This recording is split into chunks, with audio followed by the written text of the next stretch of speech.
Everybody, the Wednesday, June 12th Operations Safety and Security Committee will now come to order. We are convened as of 5:31 p.m. Mountain Time. I would respectfully ask everyone attending this meeting to mute yourselves unless you are recognized to speak. Thank you all for joining us this evening. Please note that committee meetings of the RTD Board of Directors will be held remotely via Zoom and will be audio and video recorded. The meeting recordings, along with the unofficial minutes of the meetings, will be posted as soon as possible on the board's website. During tonight's meeting, we are also providing communication access real-time translation, also known as CART. Anyone who would like to access this service should send an email to the RTD board office at rtd.boardoffice@rtd-denver.com, and a link will be provided. Additionally, the CART transcript can be automatically translated into Spanish for anyone who would like access to a live transcript of this meeting in Spanish. A live stream of this meeting is also available via RTD's YouTube page. All right, I'd now like to call the roll of the committee members. Committee Vice Chair Julian Bouquet. Present. Director Ian Harwick. Present.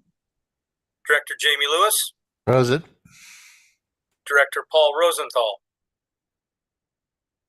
Director Rosenthal?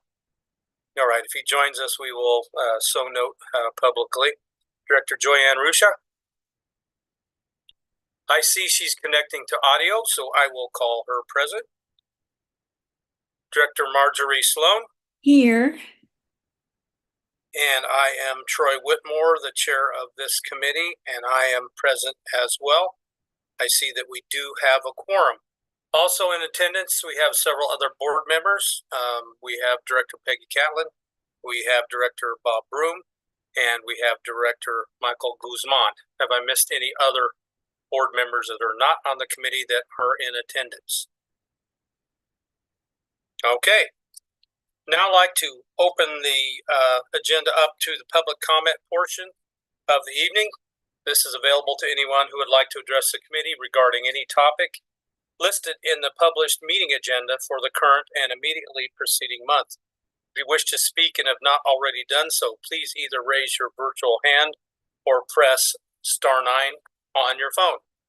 Now, during this time, the committee will not offer any direct comments or responses.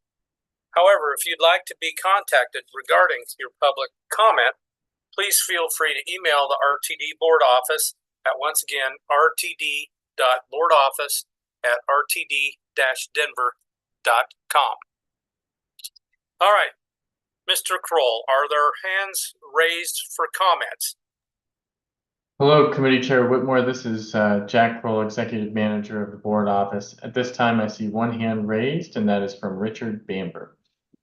All right, Mr. Bamber, you know the routine. You have 3 minutes to address the committee, and the microphone is yours. Hi, good evening. Thank you, Chair Whitmore. It's been a week on the light rail. Greater Denver Transit sent in a letter, so I would like to confirm that we would like staff to follow up in advance. Follow up for the contents of that letter. I wanted to just place an idea into the committee members' minds, which is, last Friday there was a plane crash, a private plane crash in Arvada, and sadly it's been announced one of the passengers, a lady, since lost her life. 5 days ago, and we know the type of plane, where it was going, who was on board. The NTSB have even told us the high-level cause, which appears to be engine failure. We're going to get promised an interim report, which is presumably going to be multiple pages, with even more details within 30 days. And then, as the NTSB fully investigates every part of this accident, including dissecting the parts of that plane's engine, looking at how the ATC handled it, how the unfortunate pilot handled it, we will get to know everything that happened on board that aircraft, and that's promised within 12 and 24 months.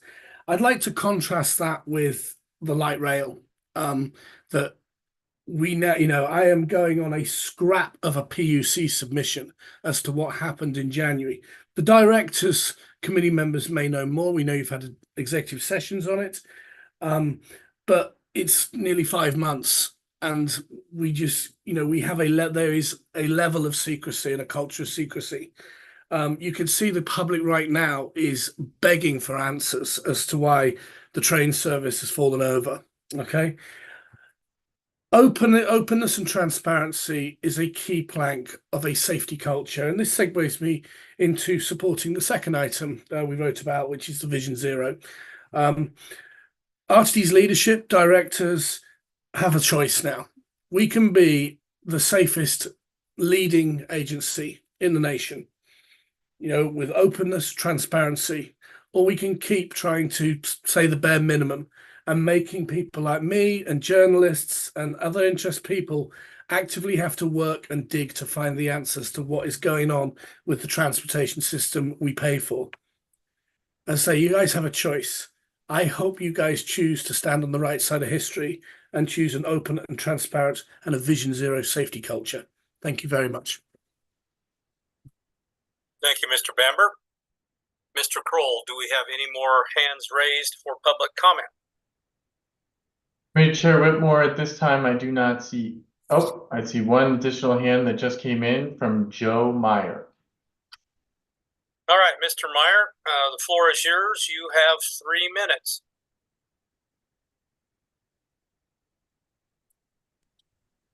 Thank you. Good evening, and thanks for letting me speak tonight. I have just a comment on operations regarding the E and H line disruptions due to the ongoing work on the coping panels, along with the slow zones on the track. I normally take the B or G line into Union Station and then connect to the E line to get to my office near the County Line station. And with the current scheduling and disruptions, what that turns into is a nightmare 2-hour commute. The B line arrives to Union Station on the 58-minute mark. The E line leaves Union Station on the 55-minute mark. So that's nearly an hour connection time if I take the B line. The G line arrives on the 18 or 48-minute mark, which turns into either a 37-minute connection waiting for the E line, or assuming the G line's on time and it takes about 4 minutes to walk from where that train drops off to where the E line picks up, you have a pretty tight window, not a lot of delays to catch that E line. As a result, I've tried playing with other connections, for example, taking the A line, connecting to the R, and taking that down to County Line. That takes functionally the same amount of time as waiting for the next E line train because of the length of connections required there. And I've tried the H line to Dayton Station, connecting to the R line, which is a 20-minute waiting period to connect between those two trains to continue south. To me, this is not good operations. This is schedule without any sort of foresight of how these lines are going to be used to get to the South Metro. And I urge RTD to put some extra effort here into making these schedules work with the ongoing disruptions to provide good service to their customers. Next week, I'm going to be targeting biking from Union Station to my office near County Line and attempting to beat the E line train there. Based on the current time that it's taking the E line with delays, with transfer times, that's looking very likely that I can bike from Union Station to County Line faster than the E line train currently runs. That's not acceptable. And we can't just adjust schedules to solve problems 3 times a year. If there is anything that can be done to improve the current scheduling and delay situation, that can't wait until September. There needs to be coordination between the train scheduling, the work crews, and the track inspections and ongoing maintenance there. And I would like to urge the board to continue to put effort towards that. Thank you for listening to me. Thank you, Mr. Meyer. We appreciate your comments and your input. Any other hands raised, Mr. Kroll? Committee Chair Whitmore, at this time, I see no further hands raised. Thank you very much. While your mic is still on, board office staff, any emailed comments received for today's meeting? I believe there were two. Would you like to enlighten us about those briefly, Mr. Kroll? Sure. So you all received two emails in regard to public comment for this evening's meeting. One from Greater Denver Transit, and you heard a bulk of the comments there from Mr. Bamber already related to the E and H line issues, as well as a conversation that is likely to arise under other matters this evening with respect to Vision Zero. You also received an additional letter of public comment from Alejandra Castañeda, also related to Vision Zero conversation that is likely forthcoming under other matters. All right. Thank you, Mr. Kroll. With no other participants in the queue, we will close the public comment portion of the meeting at 5:42 p.m. All right, item C, information from external entities. There are no external entity reports this evening. So we'll move to item D, recommended actions, and there are two recommended actions on the agenda. First action for consideration tonight is a Group 33 fixed route service contract for the Board of Directors to authorize the General Manager and CEO or her designee to enter into a contract with Transdev Services, Inc., for the provision of fixed route services as described herein. This contract is for 3 years with 2 one-year options for a total of 5 years at a total not to exceed cost of $186,603,968.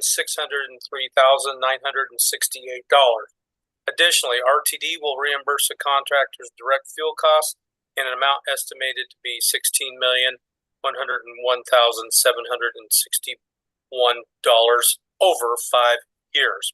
Total 5-year not to exceed cost for services and fuel is $202,705,729. Is there a motion? So moved. Motion by Director Lewis. Do I have a second? Second, Sloan. Thank you, Director Sloan. I would now like to ask Fred Worthern, Assistant General Manager, Bus Ops, and Ellen Vallejos, Senior Manager, Contracted Services, to present this item. Floor is yours, Fred and Aaron. Good evening, and thank you, Chair Whitmore. Honorable board members, I am Fred Worthern, AGM of Bus Operations. Sorry. Staff is recommending for the board to authorize the General Manager and CEO to enter into a contract with Transdev Services for the provision of fixed route services as described in your board packet and by our illustrious Chair Whitmore. As a bit of background, the current Group 29 contract is in its final option year, which ends on January 11th, 2025. Requests for proposals were issued February 5th with proposals due March 18th. This contract will be for an initial 3-year contract term commencing January 12th, 2025, with 2 one-year option years. The Group 33 service package consists of 109 buses operating just shy of 285,000 annual revenue hours in 14 different cities and counties. One proposal was received in response to the RFP that was evaluated by an internal team utilizing a value-based scoring system. Based on the overall evaluation of the proposal, it was deemed fair and responsive, and the panel recommends awarding the contract to Transdev. RTD has a long-standing partnership working relationship with the Transdev spanning nearly 2 decades in duration. With that, I am happy to answer any questions you may have. Questions for Mr. Worthern? Going once? Twice? All right, Director Ruscia, go ahead. Thank you, sir. So first, thank you to staff and Mr. Worthern for disseminating a memo on this contract last night, giving some additional information on the bidder. I noted that in the cost analysis of privatization versus running these services internally, it sounds like we estimate about a $17 million savings. And without I don't want to get into it this evening, but given that previous previous contracts, we've gotten a little bit more information as to the justification for privatization. I guess my ask of staff is if you'd be able to maybe follow up with that separately in a memo so that we understand that breakdown. It's a pretty significant number, and I assume facilities has something to do with it. But I wouldn't want to assume too much. And so I don't want to dialogue, Mr. Chair, but I guess if it's okay to ask, I would just ask if staff could follow up on that separately before our board meeting. But I'll be a yes today. Thank you. If it pleases the chair, I can actually answer that question at this point. Proceed, Fred. So there are a lot of benefits for contracting. In particular, one of the issues that you mentioned is the fact that our contractors either own or lease the facilities that they operate.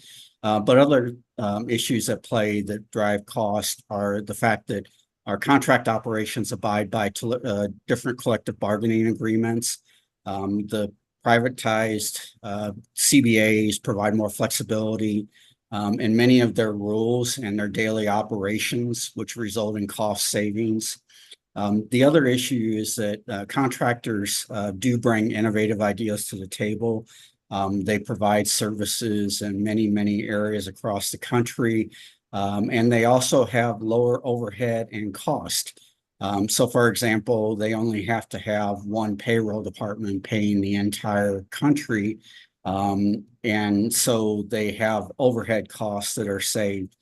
They do have slightly lower wages and benefits, but they are market competitive, and they maintain staffing levels very similar to what RTD does as well. So there's a whole multitude and variety of issues on why they are able to provide services at a lower cost.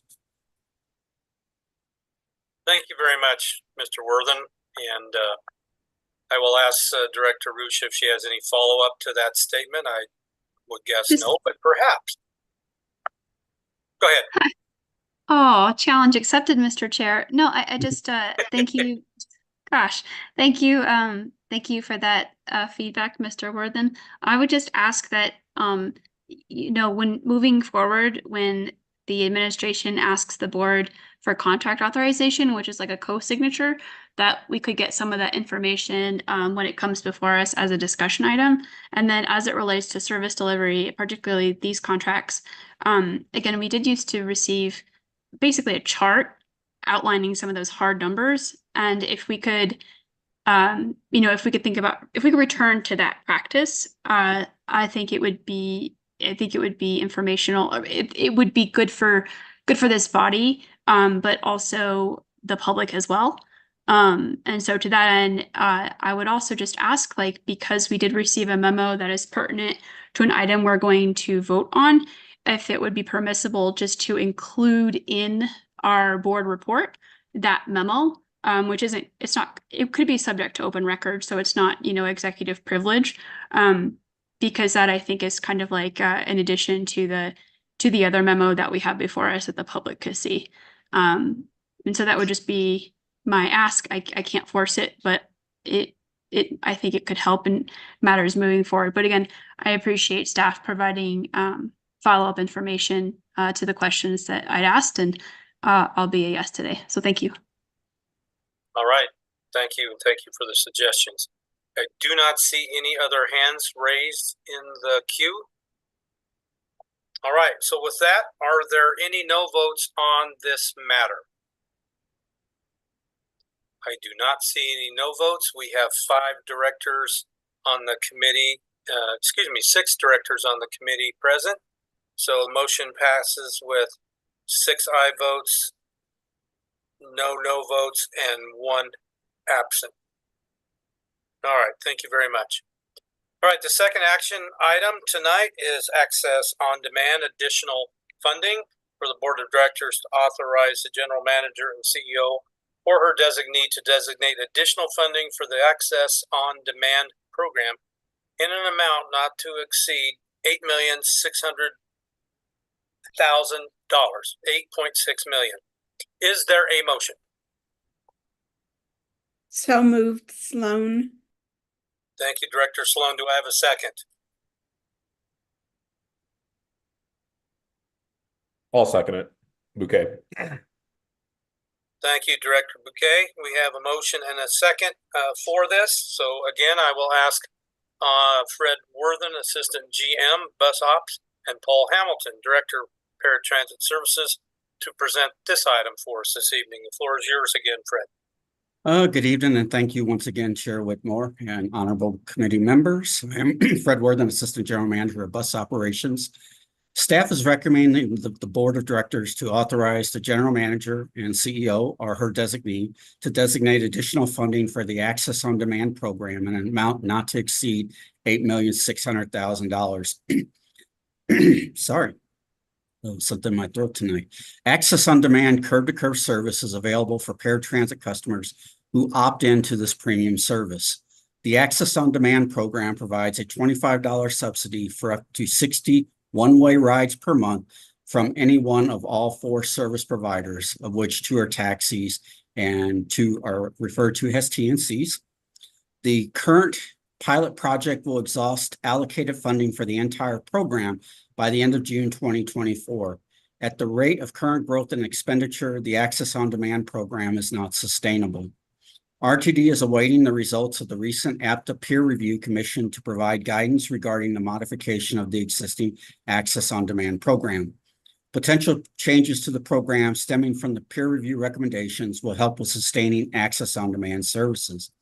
It's anticipated that a draft report will be received summarizing the peer review recommendations late June to early July of 2024. The requested additional funding will provide funding through the end of 2024. This will provide RTD and staff time to review recommended peer review program modifications, develop a path forward for any potential changes, and provide time necessary to implement any adopted changes. Future funding for the Access on Demand program will be allocated through the annual budget process. With that being said, I am happy to answer any questions you may have. Thank you, Mr. Worthen. Questions from the committee? Questions from other board members? Secretary Guzman, the floor is yours. Thank you, Mr. Chair. Mr. Worthen, given this contract, or given what you're asking for us here, we know that we are under peer review for some other things, but I do have some concerns about continuing this type of program without assurances that folks that have disabilities and have service animals specifically in the TNCs are going to be treated fairly and equally under the expectations of the ADA, and that we won't run into any problems there.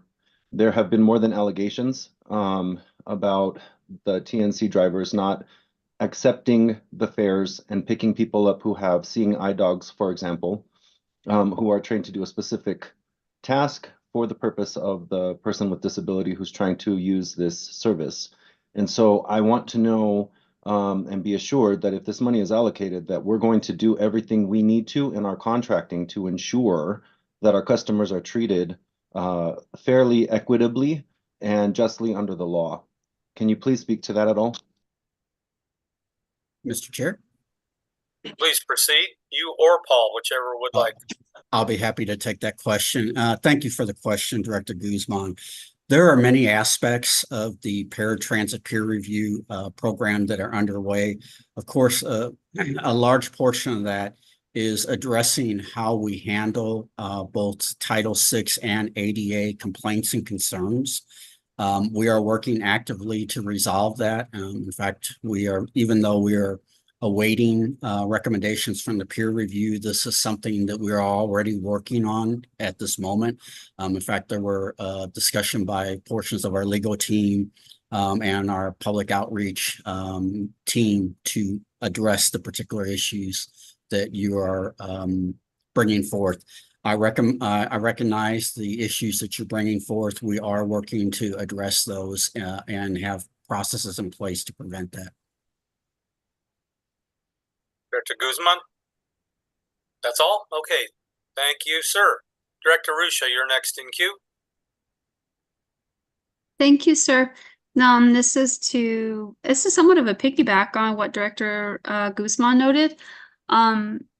So regarding service animals, the staff has a log of how many complaints we've received on that issue or any other ADA related complaints.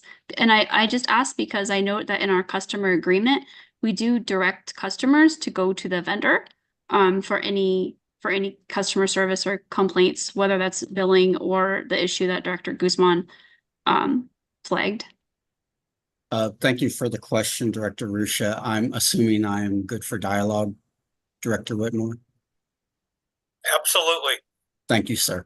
Thank you for the question, Director Rusha. We do track the complaints and concerns raised by customers. We do get summaries from our TNCs and taxi cab vendors themselves. We're working on enhancing the information, though, that we're providing as part of the APTA peer review process. And Mr. Chair, if I may quickly Please. wrap this up. Thank you, sir. So okay, I appreciate that. And I assumed that data would be released to the board in a report with the peer review or either in it or with it. And if not, certainly we can ask for that information. But I just wanted to get clarification. Will the peer review be available before or after the June board meeting, if you know? And then the final question I had is, right now in our contract, can we issue a fine if the vendor is known to violate, either one of our policy terms of agreement or the ADA? So with regard to the initial question, I will say that the peer panel all have full-time jobs. It is very difficult for me to give an exact date when they will produce a report. They've made a commitment to give us a report late June to the early July timeframe. I won't necessarily be able to say that it will be in time for the July board, but they have committed that we would receive something in writing somewhere around that time frame. With regard to liquidated damages, I will profess that I do not memorize all of our contracts. I would have to defer to either our legal team or to Paul Hamilton, or if it's acceptable, I could do that as a follow-up to this through the normal inquiry processes and disseminate the information to the entire board, whichever way you would prefer. If I may, I'm not sure if that was directed at me or the chair of the committee. I was either or. Sorry, I don't mean to take over the chair's hat. It's always So- good to have a little break when you're chair, so whatever. Okay, so no, thank you, Mr. Worthing. I really appreciate that. And I guess I was just thinking, given that we can issue fines, for example, like in our concessionaire agreement, if certain conditions happen and we deem it appropriate. I didn't know if it was similar for this type of contract, which is also under service delivery. And I just, if I could beg one more, I did have another question that I did try to find prior to this meeting, and I wasn't able to get. I wasn't sure if I had the right information. Would you be able to help us understand this increase in funding? Like how much did we have in our budget for this, whether it was this fiscal year or a term period, so that we can get a sense of what the increase is? And then that's my final question. Yes, thank you for the question. I can give you both pieces of those information. With regard to the access on demand itself, the growth of the program, it has grown exponentially. And I was looking for the exact numbers in here, which I believe I have. The program started out at roughly $480,000 a month in expenditures, and it has grown to approximately $850,000 a month in expenditures. So it has grown well over 100% since the inception last year. The original budget was roughly $9.4 or $9.6 million, something like that. I can get you the exact number, but it was roughly right around $9.5 million for the entire 3-year program length. And that will be expended, all of that money will have been expended by the end of this month. All right. Thank you very much for your answers, Mr. Wortham. Next in queue, Director Lewis. Good evening, sir. The floor is yours. Thank you, Director. You know, I too look forward to this peer review. If you're not aware, I think a lot of people are watching this process around the country to see what we do with this. One of the issues I'm hoping is resolved is the reason why we have a two-class system. Our base system customers are paying $4.50. People using the on-demand pay nothing. So it's definitely an issue that's going to have to be addressed. And the other issue, and I just went blank, but yeah, again, I look forward to the peer review, and we should answer a lot of questions. Thank you. Thank you, Director Lewis. And from the Eastern Time Zone, we have Director Harwick.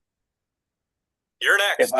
If I fall asleep on you all, I'm really sorry. I've been up since 4 o'clock this morning and I'm a little zonked. I'm just curious, with this escalating cost, at some point, does it just make sense for us to bring this service in-house? I'm guessing the answer is no, but I'm just curious, should we talk about this, and what's that delta where it says, you know what, we can do this better than Lyft and Uber? Brent, go ahead. That is an interesting question. That is an awful lot of resources and a completely different model than transit systems typically work on. We do some level of microtransit and outlying areas through our flex services. I don't know that any public transit agency is ready to supplement a TNC itself.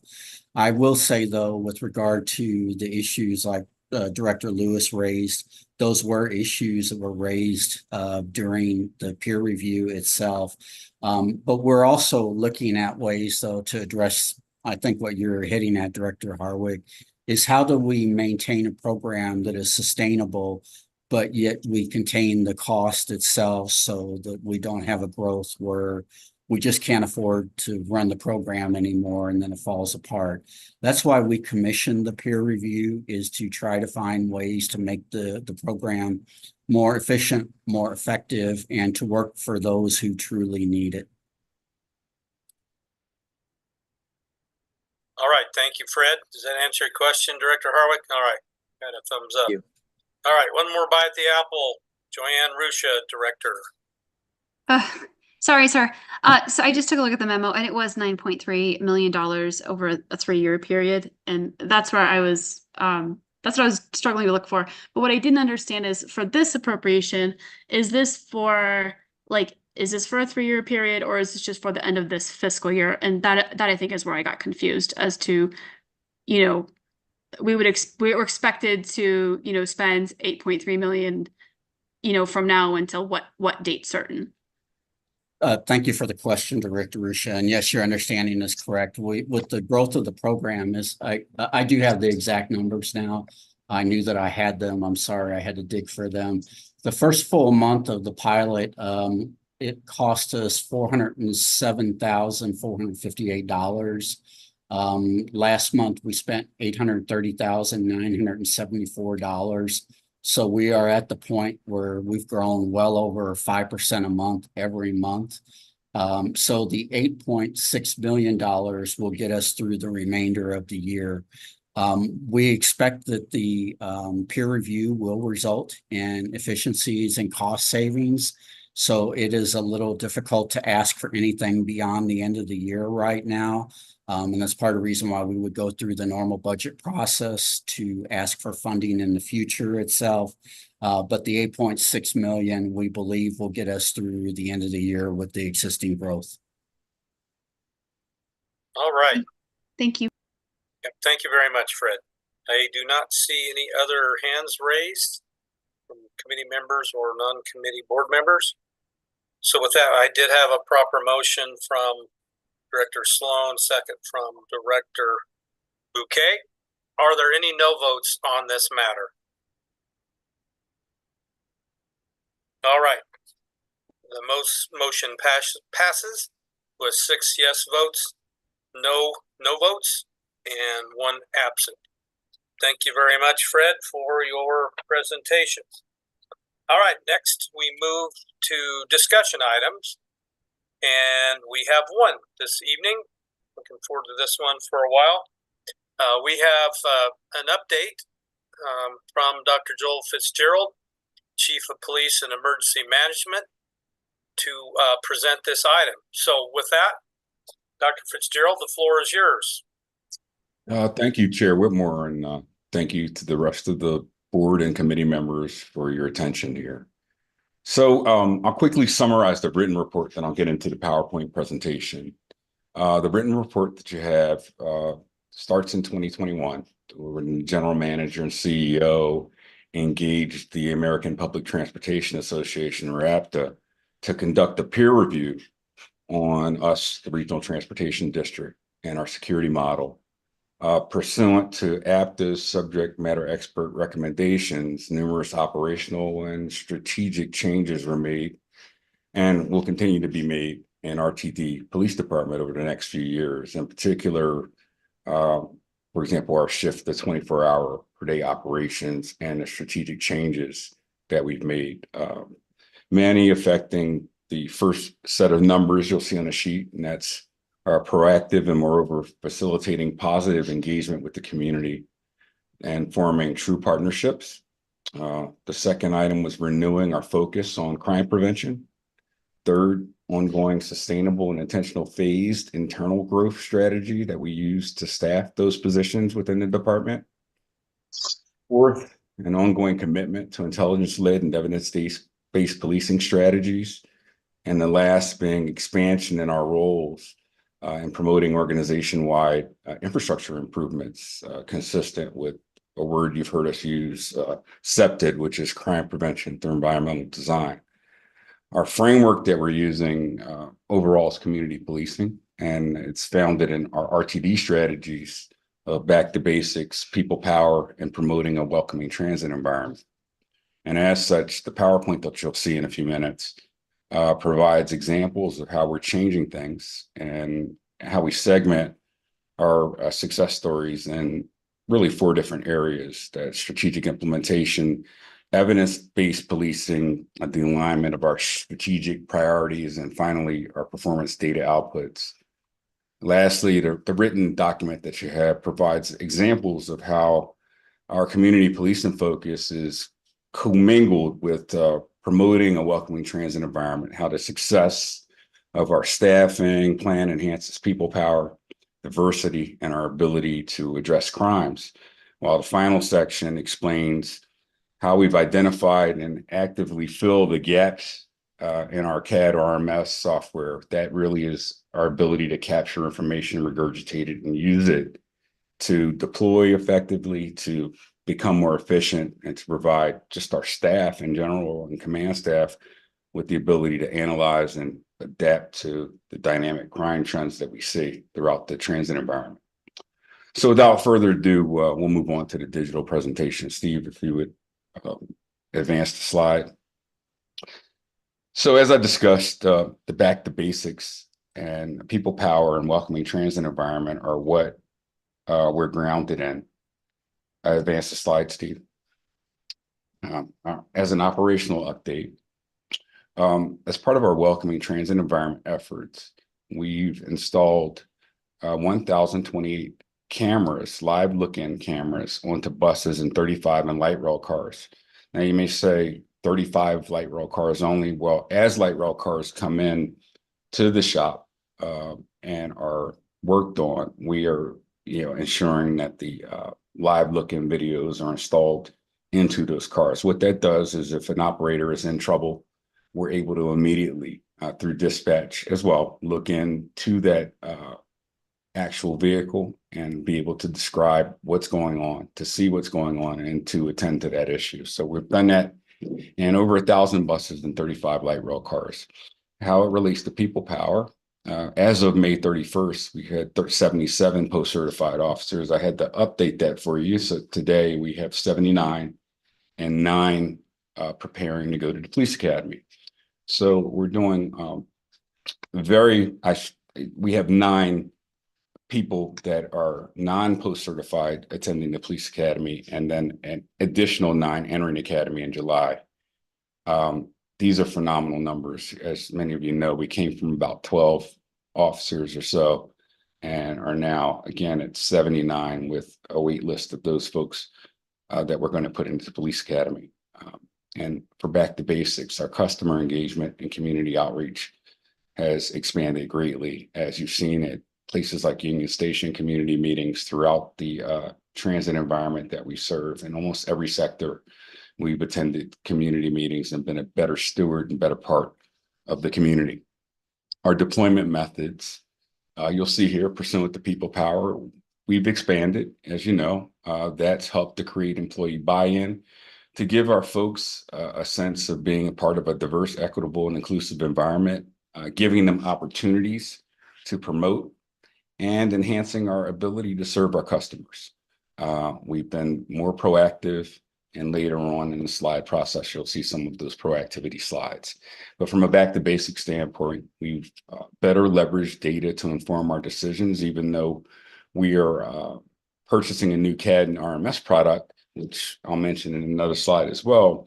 We have been able to use really rudimentary methods to get ourselves in the areas where we need to have the most amount of coverage, and shift changes have helped us do that.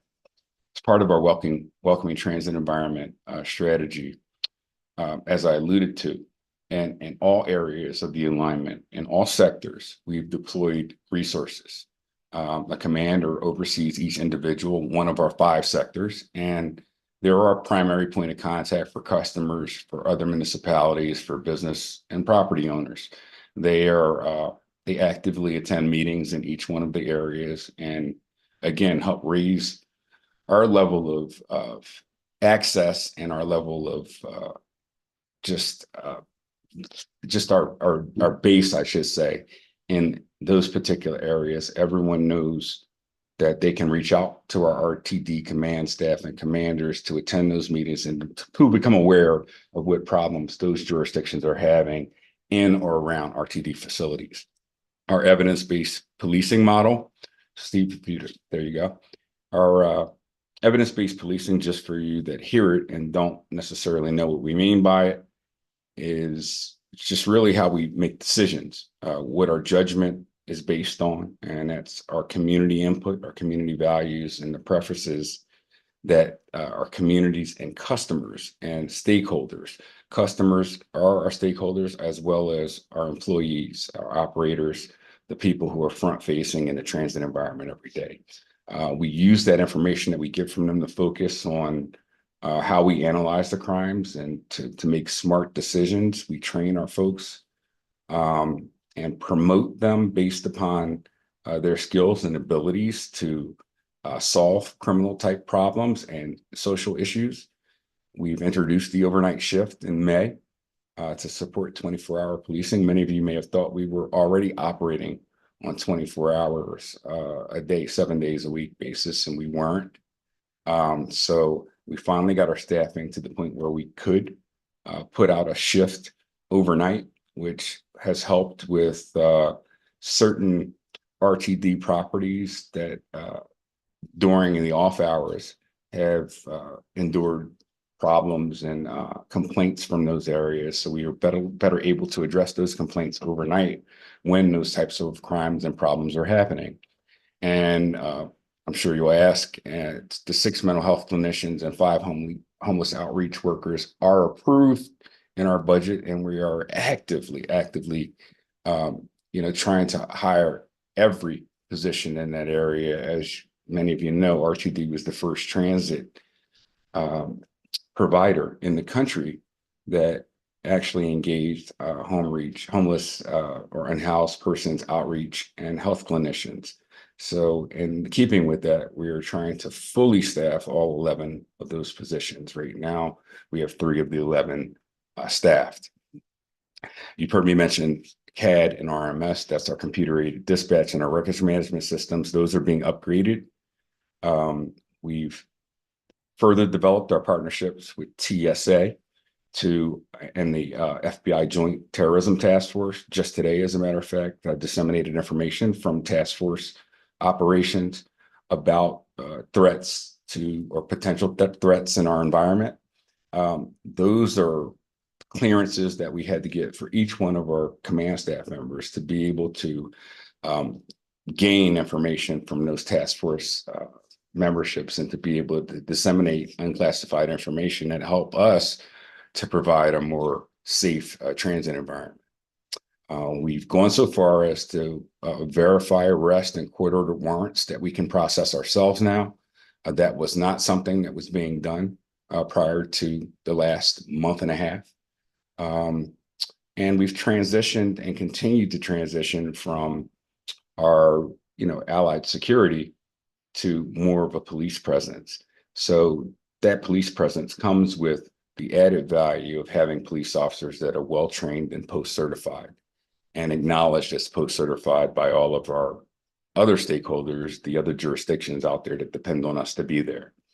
In April, you approved the last bit of our board.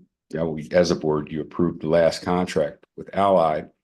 And our hope is, again, to continue to leverage, for now, our relationship with Allied and to develop this police department to a point where we are a majority police department as opposed to private security. Please advance.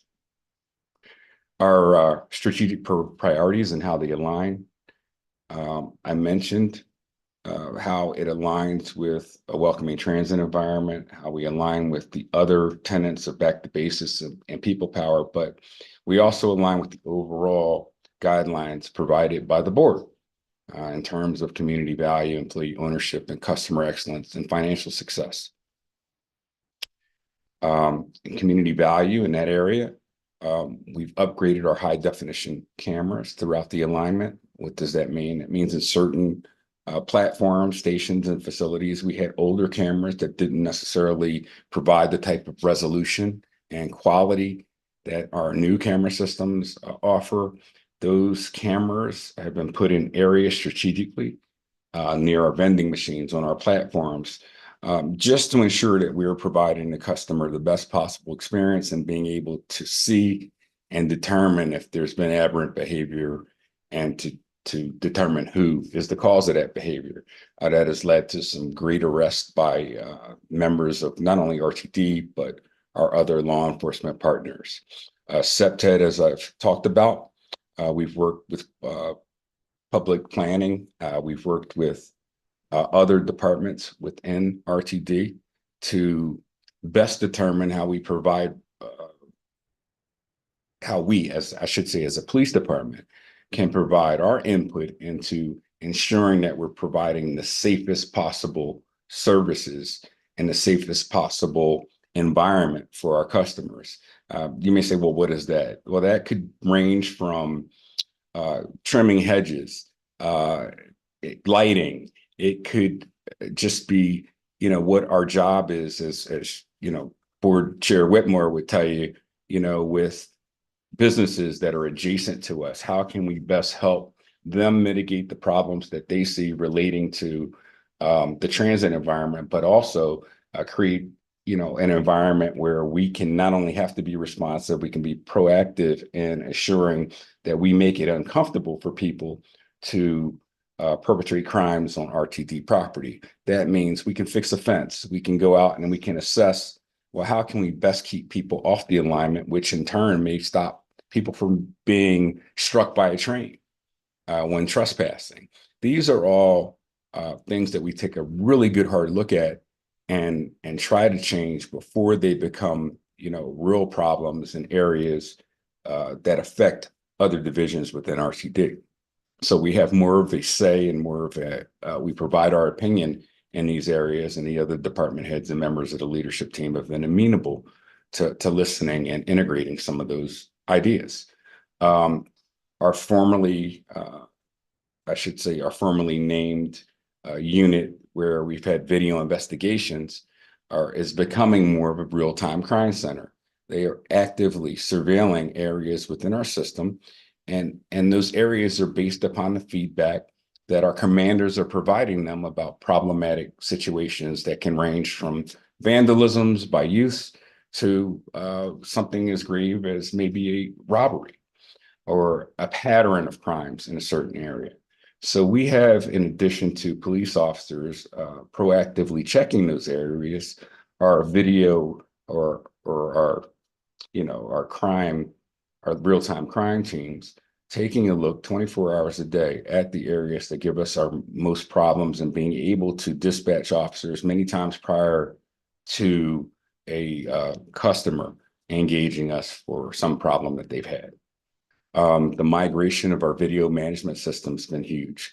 Milestone is a move in the right direction away from the systems that we were using in the past that help us manage our software products. They will integrate with not only the surveillance cameras, well, they do integrate with the surveillance cameras and provide us analytics, but they will integrate with our new computer-aided dispatch at the dispatch center, and will integrate with our records management systems, pulling everything together to give us a more cohesive and really intelligence-led way of looking at problems within the system. And this year in fall, we have one commander that one command level person that needs one more class before we are awarded what's called the FBI LEDA Trilogy. The Agency Trilogy Award is a huge, huge honor. I'm the president of the national board for FBI LEDA, and there's only a very small amount of agencies across the country that have all of the command staff in their respective agencies trained to a level that warrants this national award. We're expected to bring that before the board in the late fall of this year, which is a huge, huge undertaking, considering we went from 12 officers to approaching 90.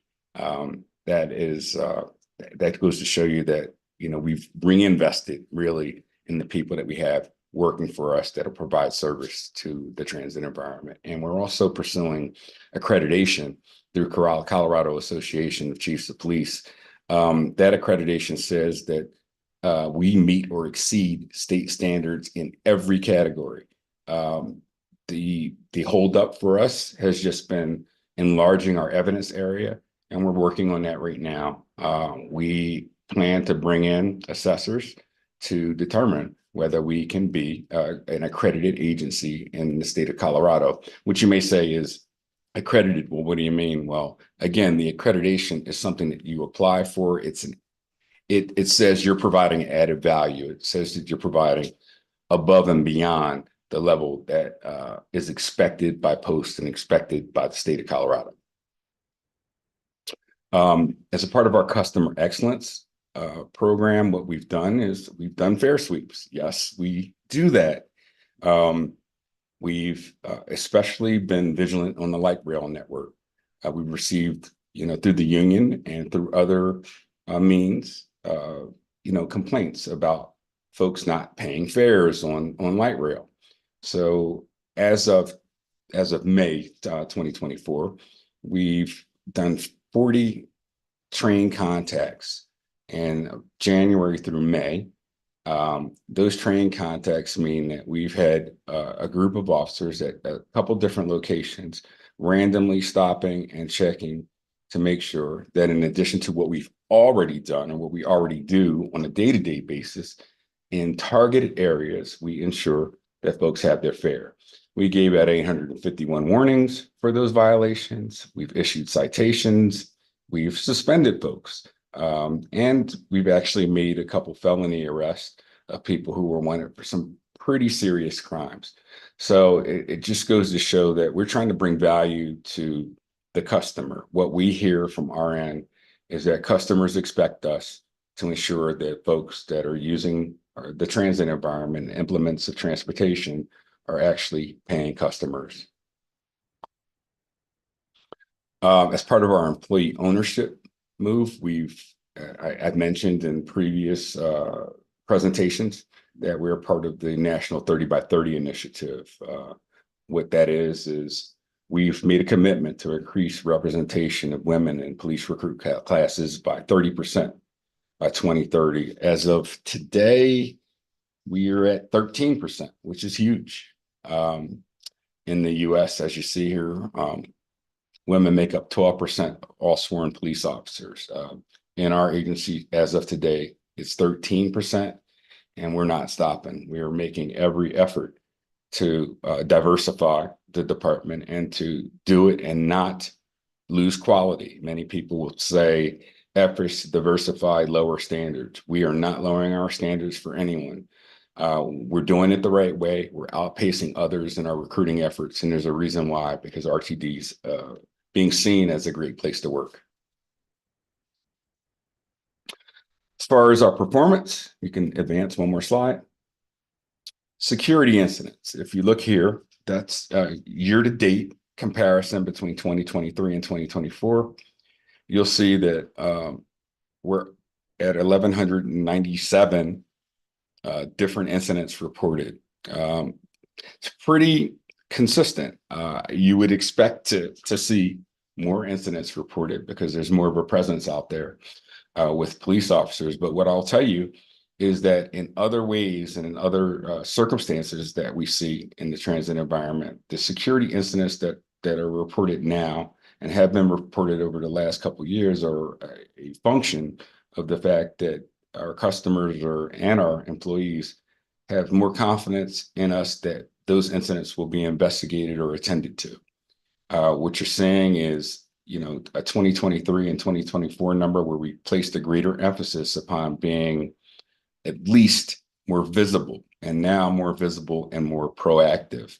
So at this time, we're, pretty much on pace for the 2023 mark, but I will tell you that the pace has really quickened, and we can expect to dwarf the 2023 number.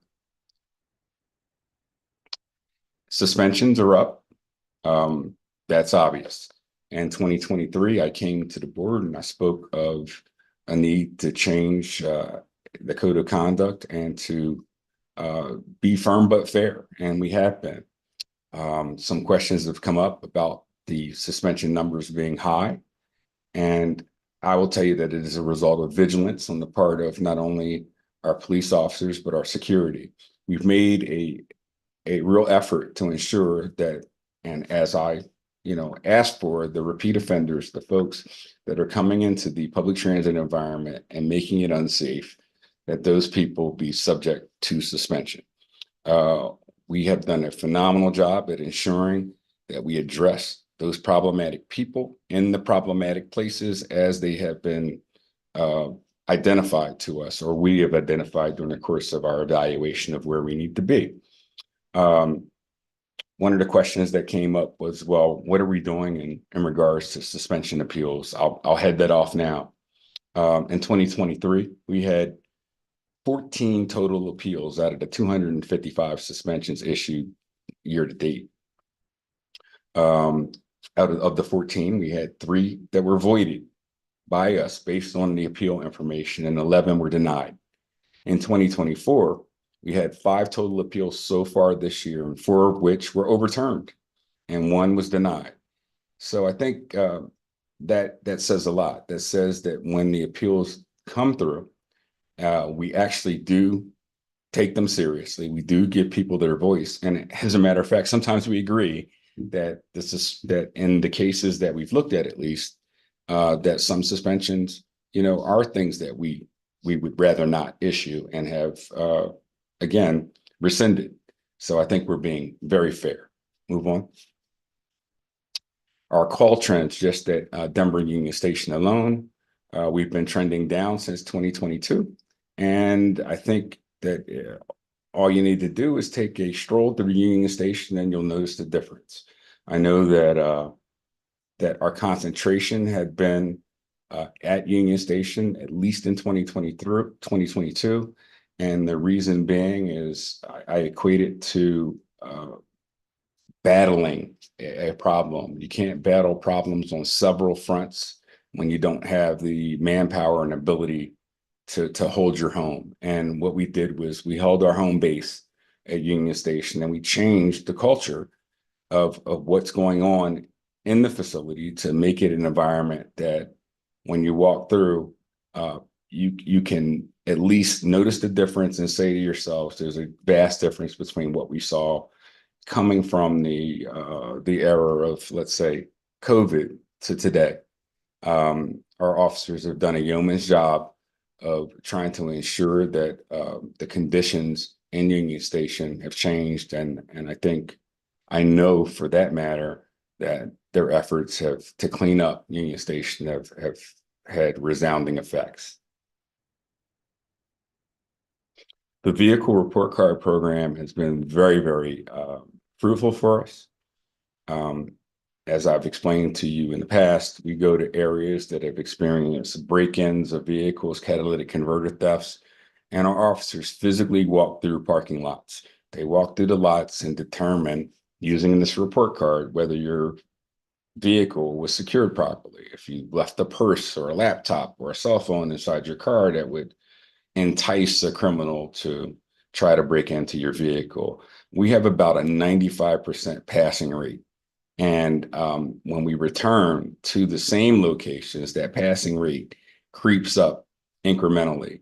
Our officers, as of the end of 2024, well, I should say year to date in 2024 this year, have done 3,300 checks, which is about on pace for just 1,000 or so more than he did all of last year. So they're getting more actively involved in doing these checks and, again, changing culture, changing the way we do business in our parking lots and making people take really responsibility for ensuring that their vehicles are locked and that their items that would entice the criminal to come steal are put away and secured. Moving on, the elevator pilot program, that'll be coming to a close. You probably received something from the CEO and general manager saying that a report was pending, but I'm happy to say that in Southmore and Colorado stations, we've seen a huge improvement to the conditions of not only the elevators, but the calls that we receive in each one of those places and the amount of crimes that we see in those places. 9 Mile has still been a struggle for us. That is a battle that we fight every day, but we are nonetheless determined to ensure that when folks go to use an elevator in the morning or in the evening when they're coming to or going to or coming from work, that the elevators are accessible to them. They're not going to be the victims of crime inside an elevator or have to cramp in with someone who's camping inside of an elevator. This program has been adopted by LA Metro. They have called us and asked us about the program, and I've been in touch personally with them about the results, and they have changed some of their protocols, and other agencies are looking to do the same. This is part of a CPTED effort. This is just changing something very basic, opening a door and making it really not as enticing, right, as it might have been in the past with being able to close a door and ride the elevator up and down. It's just a matter of leaving the door open and allowing a person to be able to see what's inside before they're surprised in the morning or in the evening when they're coming back to their vehicles. So we're looking at the calls for service in those areas. We're taking customer comments into consideration, and we're providing, Deborah, a report on all of these things, and you should get that, I'm sure, within the next month. Our calls for service, as you might imagine, or as I described, 9 Mile is the biggest challenge for us. The other two areas have been absolutely dramatically changed. Colorado Station and Sophomore Station have seen tremendous declines, and 9 Mile, again, people are calling. People realize that our folks now, even our security officers, are there at a static post. So folks are making more reports to us and, in essence, giving us the ability to reprogram or redeploy our personnel down there strategically. My feeling is that we'll win the battle at 9 Mile and we'll have a decline in calls for service and crimes. It's just going to take a little while longer than Colorado and Sophomore Station, excuse me. Our White House overdose initiative is something that I know the GM and CEO had reported on. We were an active participant in efforts to highlight how Narcan can help reverse situations where folks have overdosed. All of our post-certified officers carry it, and so do the supervisors for our security complement.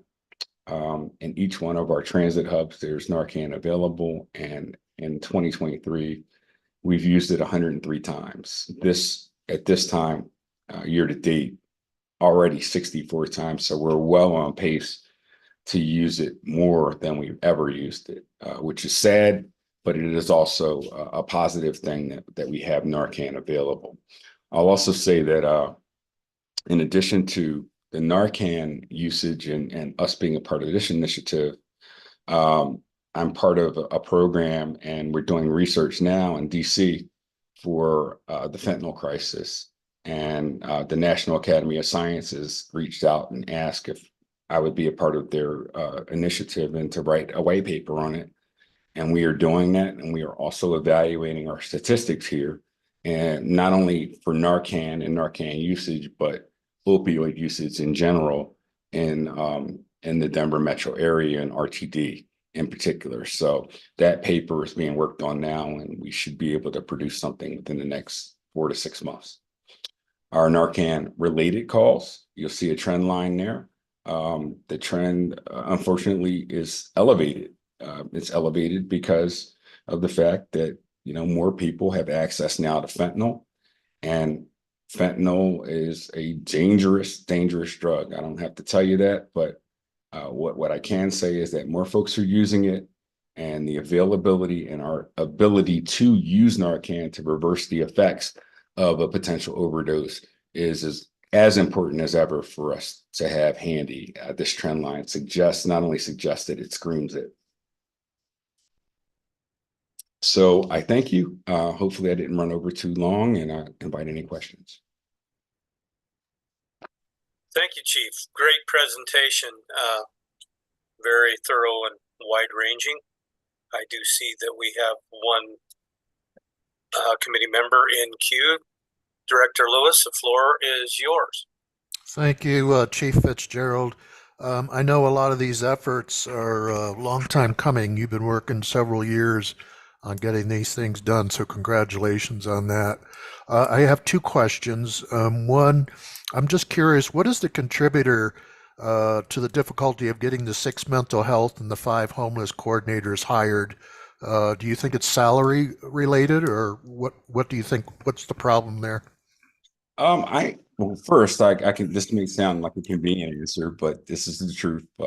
Deputy Chief Mangano, who's on the line now, is actually meeting with Jeffco, and to discuss whether we need to elevate the amount of money that we have again to entice people. But these have been open positions for quite some time. As a matter of fact, one of the people is applying to become a police officer here, so it's not altogether bad. But we train our folks in CIT. But with that being said, we do need more specialists interested in these positions. I think salary is part of the issue, but also working conditions, just having them not only be, when you have a choice between being on the street and being in camps of the unhoused and being in an office. I mean, some people choose the office.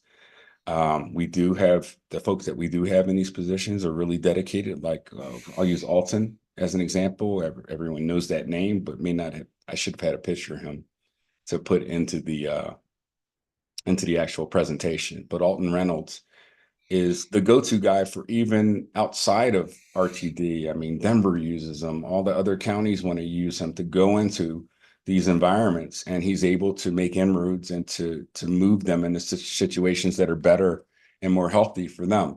So we have really dedicated folks in these areas that stand out. However, we're struggling to get the total number that we've had budgeted of 11. So I hope that answers your question. It really is difficult, and it's due to, in part, what the pay looks like. Thank you, sir. And the second question is, our BRT is going to be opening up pretty soon. One of the factors is that it's going to be pay before you get on the bus, so the drivers are not going to be checking for fares. Also, right now it's 22,000 riders a day on the 15, And there's a lot of feeling that, a lot of people don't use it because of safety concerns. I'm just curious what resources you're going to be putting toward the BRT so that can be successful and hopefully pave the way for the next BRT, which will be on Federal. As we grow, my intent is to, right now we do at least once a week get some undercover guys out to work on.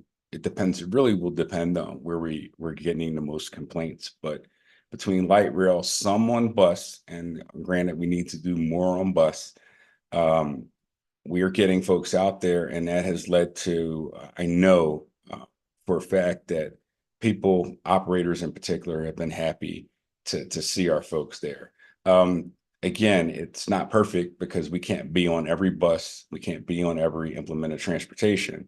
But when people know that we're employing some of the undercover resources, they never know whether we're on there. So it sort of is a check and balance. As long as we're able to make ourselves known at some point, it seems to change some of the behaviors because folks really don't, again, as I said, don't know, whether we have an undercover person on the bus or train or not.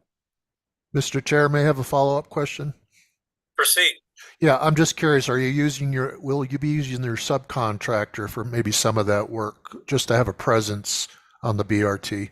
Yes, what we, one of the things we've looked at is as we move to more of a sworn police force, how we best allocate our resources with the security personnel. One of the things that we have to do is get more uniform security on buses. But also, and I mentioned this during the time, I'm sure that when it was brought to the entire board, this was mentioned as well, is that we have to ensure that our physical facilities, right, are also being protected. Right now we only have armed security or security in general in certain facilities. I'm not going to say which because I wouldn't want to say that publicly. But in some facilities, we need our armed security or our unarmed security even walk around our different locations. So we are really reevaluating the deployment of the security guard resources pursuant to how we're growing as a police department. How best can we marry the two to help the overall environment for our customers and for our employees? Right. Thank you very much. Thank you for the questions. Thank you, sir. Director Lewis.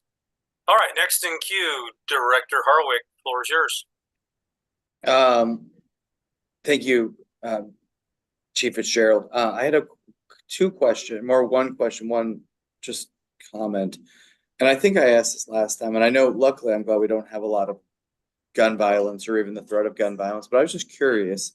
There's a program called Zero Eyes. It's like AI software that can look for guns. And I feel like I asked this a while back, but I can't remember. Do we utilize that or have we looked into utilizing that just to sort of be ahead of the curve? So we do have video analytic resources that can help. I don't know that it can zero in per se on a gun, but it really helps us in so far as if we're looking for lost kids or packages that are left that we have to investigate. So we are able to do some of those video analytics. It's probably would require us sitting down with you and just explaining the size and scope of what we can do. But if you would like that, I could, prepare something for you and even give you an idea of what guidelines we go by, because we do have stringent guidelines that have to be followed in order to use that. Yeah, no, I'd really appreciate that. I think it'd be really interesting. And then the other one, okay, go ahead. Sorry. No, I was just saying I'll follow up and get you that. Great, thank you. And the other one, the other day I took the W line from Wadsworth to the Perry station. And I don't typically take that line, but I was a little, the Wadsworth station just didn't feel great to me, felt pretty unsafe.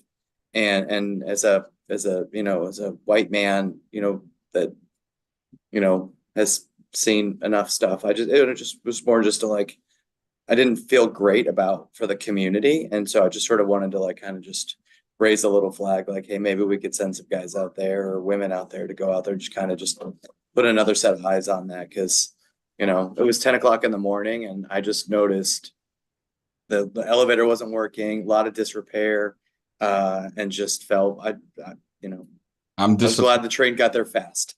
I'm disappointed to hear that because since I've got here, my staff will tell you that Wadsworth has been the bane of my existence, and I made it my business to, if you notice the area adjacent the walkway, that should be clear every day. I can show you pictures of when I first started where there were people camped and you couldn't walk up that way to get to the platform, and that changed. So I'm disappointed to hear that no one's called in if repairs are needed. And if there were things going on the platform, we have static posts at Sheridan and Wadsworth to ensure that those people are moved. So I'm disappointed to hear that, and that will change. I have both deputy chiefs are on as well, and they've heard it, and there were no doubt you'll notice a difference. It's odd to say that because there are people here too that work within the leadership team and such that ride that train and have noticed the changes positively. But if you notice that, I have no doubt that it was there, and I'll make sure it's addressed. Great, thank you. You're welcome. All right, thank you, Director Harwick. I see Director Bob Broom has his hand raised. Go ahead, Director Broom. Thank you, Chair. I have a question about drug testing. Are the results of drug tests going up or going down, or what's happening in that regard? Director Broom, you have to forgive me. The drug testing for purposes of work or drug testing of folks that are violators, just out of curiosity? For work, for our purposes of screening people. So I don't have all of that information. I know that drug testing is part of our both FRA, and our guidelines here at RTD.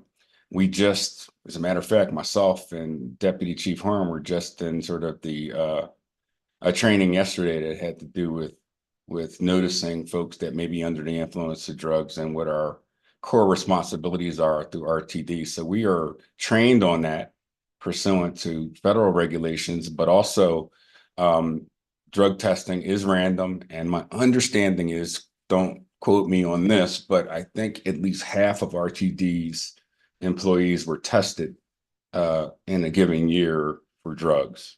I can't give you the failure rate or the passing rate. I know the passing rate is very, very high, but that does happen, and we are subject to randomized drug testing. Well, the reason I ask you is that we've, kind of been told that that's one of the biggest impediments of being able to hire bus drivers and train operators, but you seem to have been able to staff up, whereas we're, constantly having to cancel trips because we don't have enough operators. So thanks for your efforts.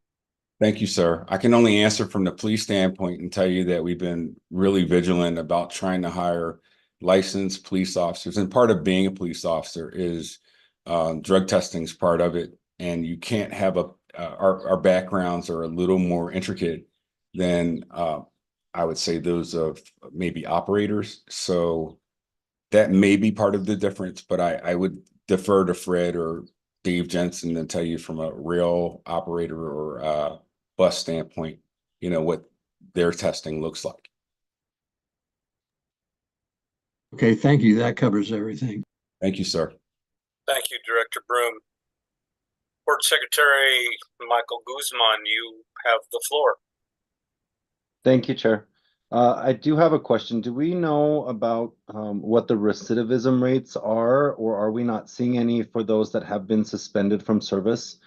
Are we seeing people come back rehabilitated and following the rules, or are we seeing people come back and get booted again for breaking rules? You don't have to answer like with specifics, but just give you anecdotal evidence. I mean, I listen to if I were not on this call, I'd be listening to the radio. Part of what I do when I listen to the radio is I hear when people are being run being, we check them by way of dispatch to ascertain whether they've been suspended, whether they're wanted. And most of the folks who we're contacting have been either suspended multiple times or actually have warrants. So there is recidivism and a very high rate of it. I couldn't put a number on it right now for you, but anecdotally, I tell you again that the reason why we came back to the board was to ensure that we had the power to suspend. And what we're doing is we're not suspending you initially for 365 days. We do it as like progressive discipline. And, we're very conscious of the fact that people need to get from A to B, but we also want to make sure that they know that during that ride, we expect them to behave. And certain folks, are the people we have to keep our eyes on, and to know that, they are apt to come back. And we have, once they get to a certain point, we make sure that they're trespassed. And, legally through especially in Denver, the court system will work with us to ensure that that's enforced. Thank you. That was exactly what I was looking for an answer. Chair Whitmore, I have one more. Go ahead. With regards to slide, I think it's packet page 34, but the 2023 to 2024 numbers with the elevator calls, is that a year over year? Or is that the total of 23 compared to the month, that we're in right now? You answered the question about 9 Mile that I was going to ask with this, but I'm just trying to ascertain if we're halfway through the year and we're looking like we're going to trend lower than last year. That's great. But if we're not really looking at year over year, we're looking at a month by month comparison. I'm just curious. If you could bring that slide back up, Steve.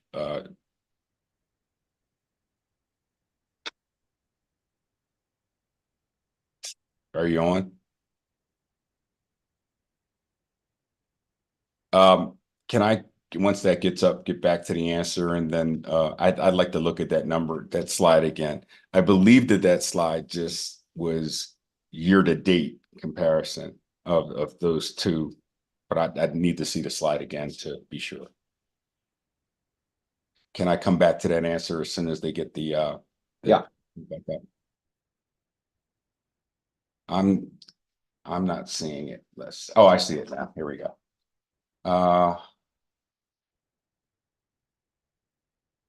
Okay, so that's all of 2023 versus all of 2024 year to date. So your 2023 numbers are actually the entire year of 2023. So compared to year to date 2024, year to date being the end of May of 2024. Great, thank you. You're welcome, sir. Sorry I had trouble seeing that slide. All right, thank you very much for the question. Next in queue, I have First Vice Chair Peggy Catlin. The floor is yours.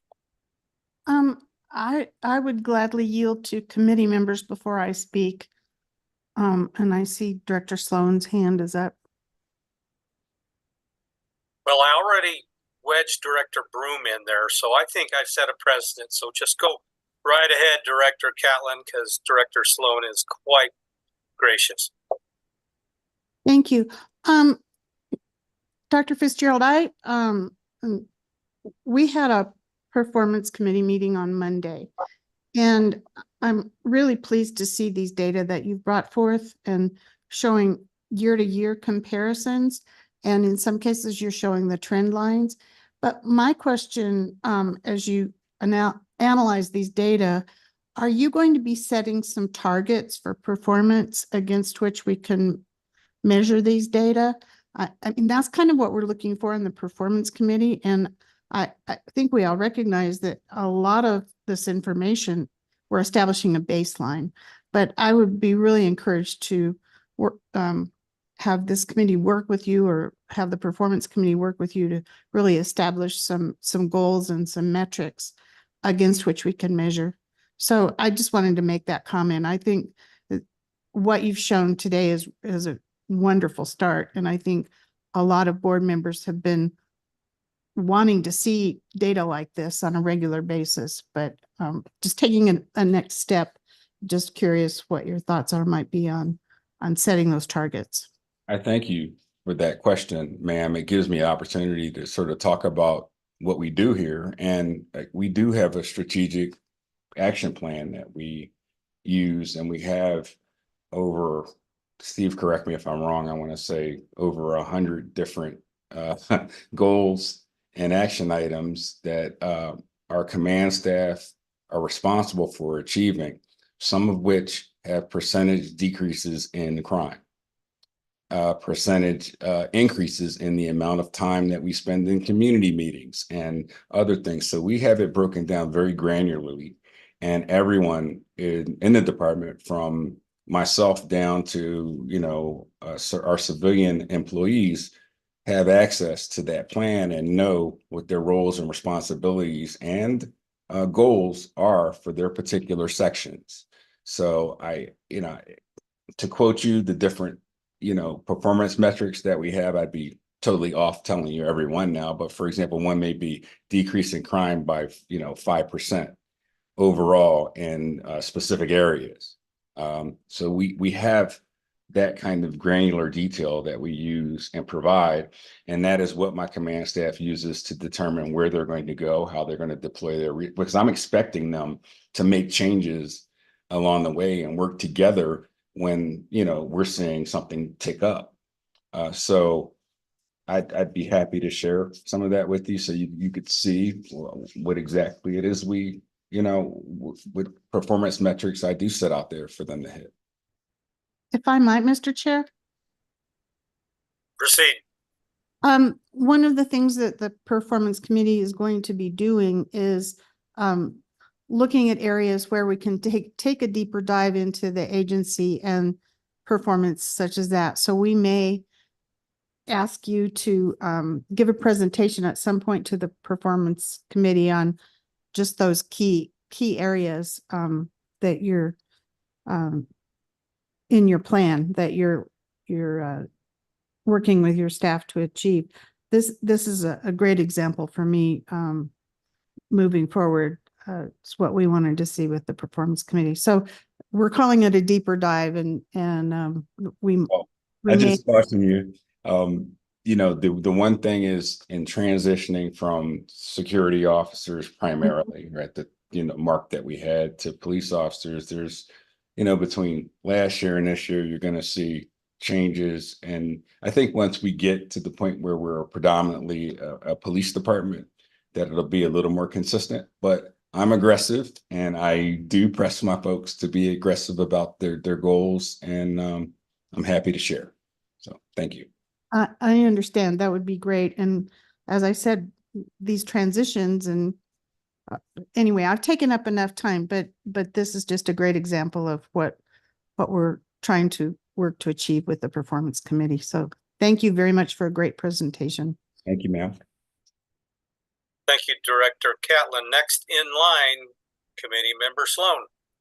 Thank you very much, Chair. And I would just like to say Director Catlin always has such a rational approach. I really appreciate it. And I love the idea of connecting safety and security on the buses and trains with the performance committee.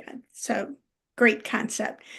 I am a regular rider of the W line, and I can confirm by my experience that the trend line is definitely toward the safety end of the scale. However, I also know that experience of customers varies by the day, by the time, and it's, you know, Director Ian just said his experience was at 10 o'clock in the morning. They're not the times that you would expect that there be problems.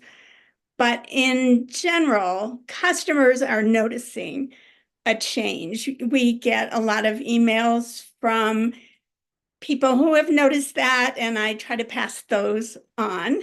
And the same thing about people who have complained or have just heard that you don't get on light rail. We need to change that perception, but we're heading in the right way. Not only more uniformed guards and officers will help, but more passengers will help the feeling of safety so that mainstream people feel comfortable.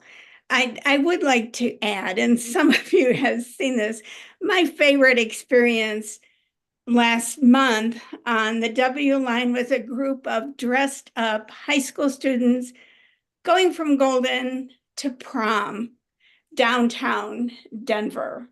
Their parents made the decision that that was a great idea. It fits with zero fares for youth. And it's just a perfectly emblematic proposal of how important transit is, and we can encourage youth and ridership. So thank you, Chief. You just gave me a great idea now I want to steal, to call it Police for Prom, and to maybe have police officers waiting to cheer for them when they get off on and off the trains.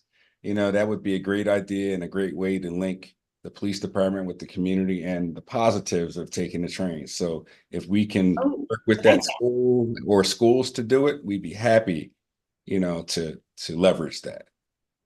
And you have a year to do that Indeed. because proms are over. That's a great idea. Thank you. It's your idea. All right. Thank you. We can always count on Director Sloan with some great anecdotal stories that are apropos. I see committee member Lewis is back in queue. The floor is yours, sir. Thank you. Just a quick comment. The numbers for 9 Mile between 23 and 24 might be skewed a little bit. If you remember, the 9 Mile elevators were down for about 5 months due to a flood and us having to redo the electricity. So you see that there's like 24 complaints in 2023, and then all of a sudden we're already up to 100 this year. So I just wanted to point that out, that that number is going to be skewed a little bit because of that downtime in 2023. Well, I thank you for that. I do know nonetheless, I still feel it's a challenge. It's one we are accepting, and we're looking to reverse that trend, even if it's just, you know, due to, I appreciate the life preserver, let's put it that way, but we're still working on it. All right, thank you.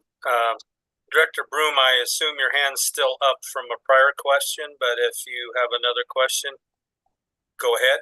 Nope, I'm fine. Thank you. All right. Well, tremendous presentation, Chief, and great feedback and questions from my colleagues. I appreciate this.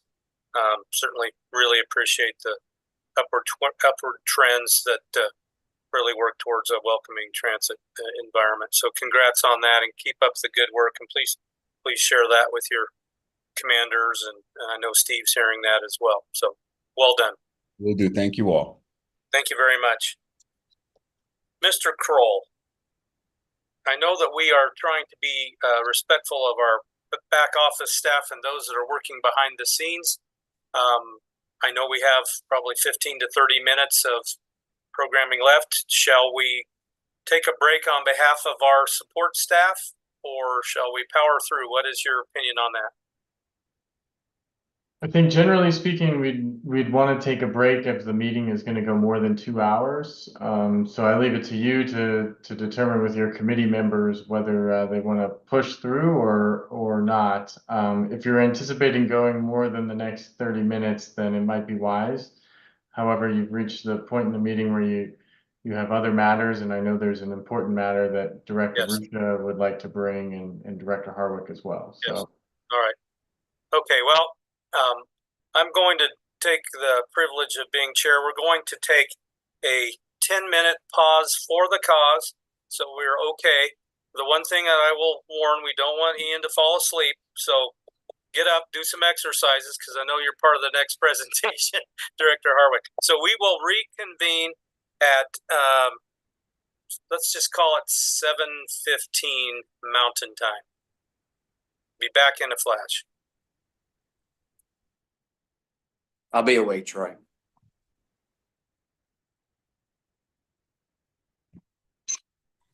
Hey, Ian, before or staff, or if there's anybody still present. I hear you. Okay, so we're not sure if will Ian have screen sharing capability or will that be staff because presentation has notes in them and I wanted to check that before we went live. Okay, well, I think I missed him. Jack. I'll answer that question. Go ahead, Yes, Jillian. yes, he has screen sharing capabilities. Perfect. Okay. Okay. Thanks. Thank you. No problem. Sorry. Break away. All right, take a break.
All right, gang, 1 minute warning, 1 minute warning.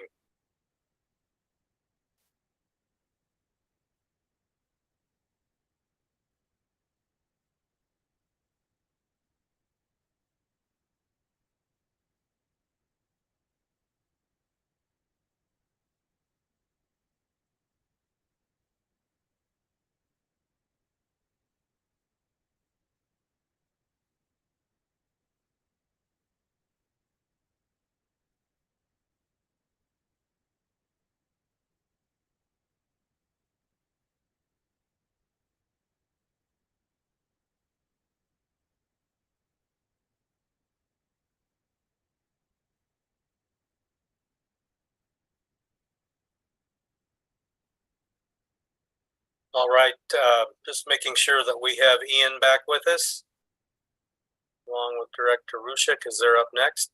He's here, had a power nap, very good. All right, let's start the recording for the remainder. All right, thank you very much. We're reconvened at 7:15 for the remainder of the RTD OSS committee meeting. Only item left on the agenda is other matters, and then some announcements from me at the end. Before I open up the other matters for the rest of the committee members, we do have a special presentation tonight presented by Directors Rusha and Harwick regarding Vision Zero. As you all know, we have had a number of conversations going back to our strategic planning in regard to this program, and we have several board members that are very committed to presenting that to us tonight and have worked a lot of hours to put a presentation together. So before we go to the other matters, if you will, we're going to have the presentation from Directors Harwick and Rusha on Vision Zero. And as chair, I've granted them 15 minutes for their presentation. Obviously, we might have some questions and some dialogue after that presentation. So we will see how that goes. At this point, I believe that Director Harwick's going to be the beginning presenter, but consider this as a co-presentation with Director Rusha and Director Harwick. So feel free, Director Rusha, to jump in without needing my permission during the 15 minutes to expedite the smoothness of the presentation. So with that, Director Harwick, the floor is yours. Can you see that? Not yet. Okay. Sometimes it takes a moment or two. Just a reminder for everybody on the meeting to please mute your devices. Got a couple that are not. You are beginning to be seen here with Vision Zero, Director Harwick. Okay. Director Harwick. Yeah.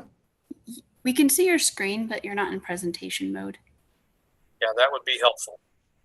Working on it, everybody. It's been a second since I presented in Zoom, so it's usually a Teams thing for me. How about now? Are we good? That's good. Yeah.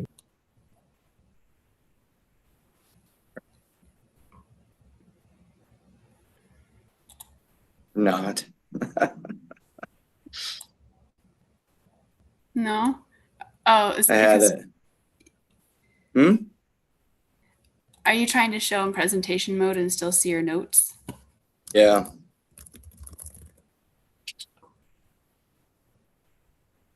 All right, well.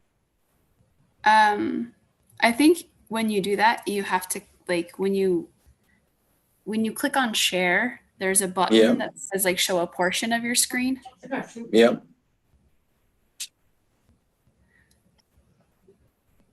But like you, it's been a while for me. There might be someone in the board office who knows how to do this. I can offer to pull up the presentation on my end, and then if you have notes and you Sure. expect me to continue the slide presentation. Yeah, that works. That works for me. There you go here. That's great. Thank You're you, the Jack. That'd best. be helpful. Thank you. Of course.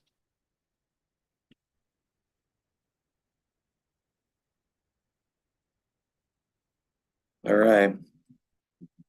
Yes, as Director Whitmore said, Joanne and I and Director Guzman and a lot of community members have spent quite a bit of time working on this Vision Zero presentation, and Joanne has done, as our GM says, a yeoman's job of putting this presentation together. So, Jack, if you want to go to the next slide. Are you able to, am I in presentation mode here or? No, You're- sir.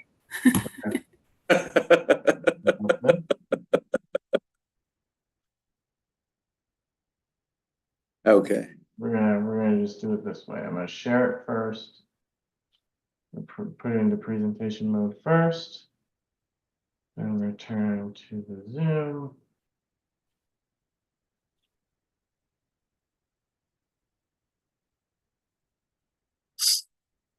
There we go.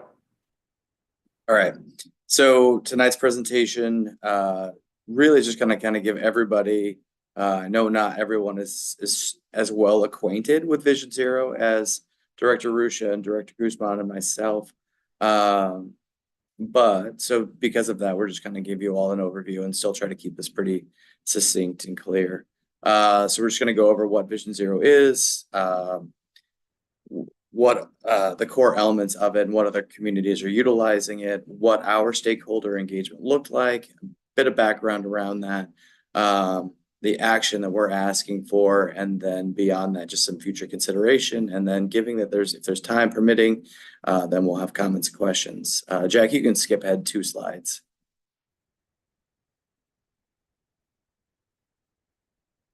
So for those of you that don't know,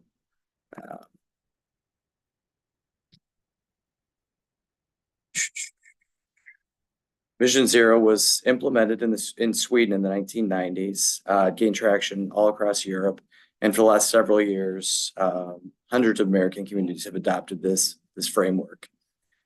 Vision Zero strategy utilizes the safe systems approach endorsed by major transportation organizations like the Federal Highway Administration and Institute of Transportation Engineers. This approach acknowledges that human error is inevitable, so the transportation system itself must be designed to be forgiving and prevent fatal or severe crashes rather than solely trying to prevent all collisions through perfecting human behavior, which, as we all know, is an impossible ask. Next slide, please. And also just to give you all kind of just a little bit of this, I'm going to be paraphrasing a lot of things, but this is a really good just look into Vision Zero. So if you want to take a deeper dive into this really can kind of sort of open up what it looks like for everyone. So safe systems approach requires cultivating a culture within transportation agencies and decision makers that prioritizes safety above all else when making investment and capital and planning decisions about road design, or in our case, which road design's out of our ability most of the time. So the systems that we're creating for transit. It's applicable in many areas, but this is what it looks like from a transportation engineering perspective, and that kind of goes over it. And a lot of this information is actually just from DOTI, the Denver's Office of Transportation and Infrastructure. Next slide, and Joanne, you're up. That's me. Thank you. Okay, so Vision Zero is also a component of public health policy. And if we said, like, if 30,000 people were killed each year in the United States by a curable illness, then we would rightfully call that a public health crisis and respond accordingly.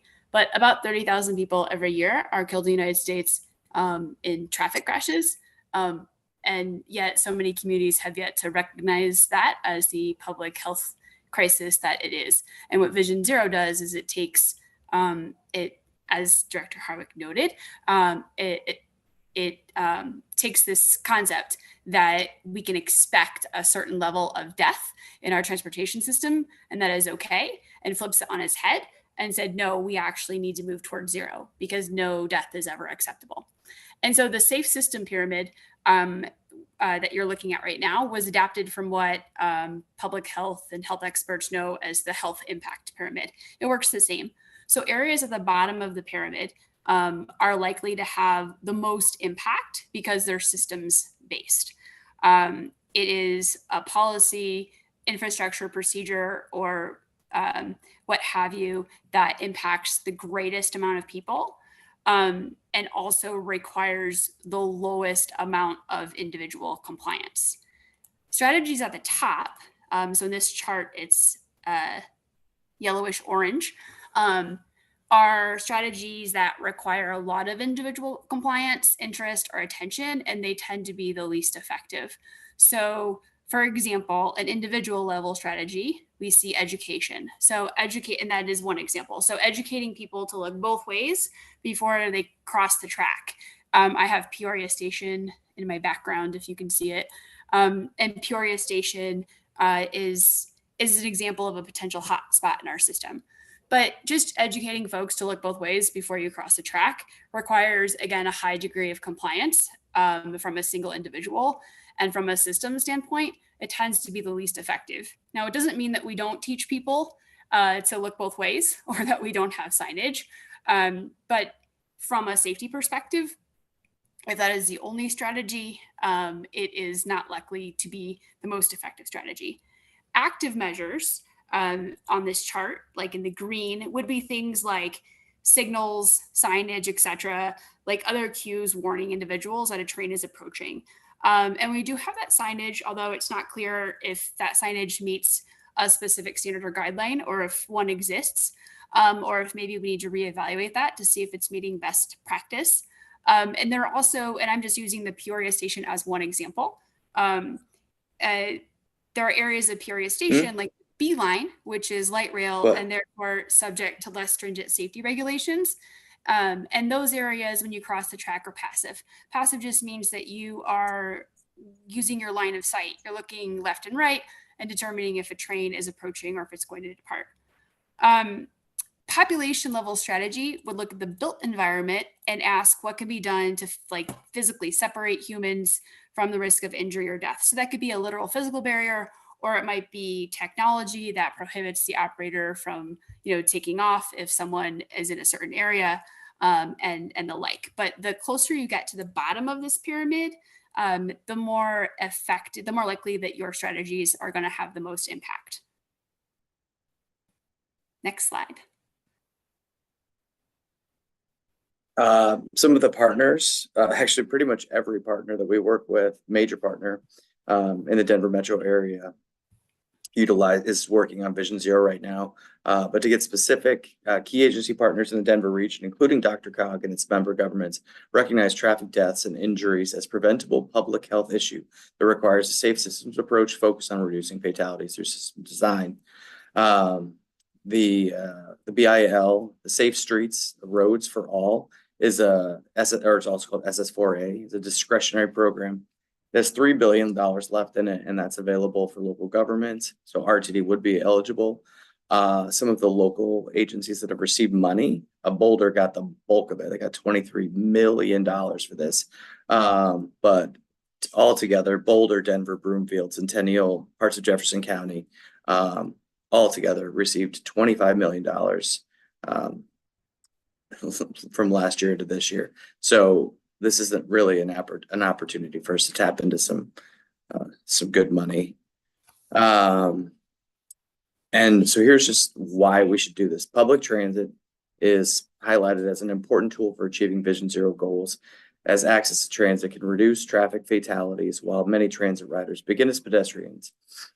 As an independent transit agency, RTD is well positioned to be a national leader on Vision Zero.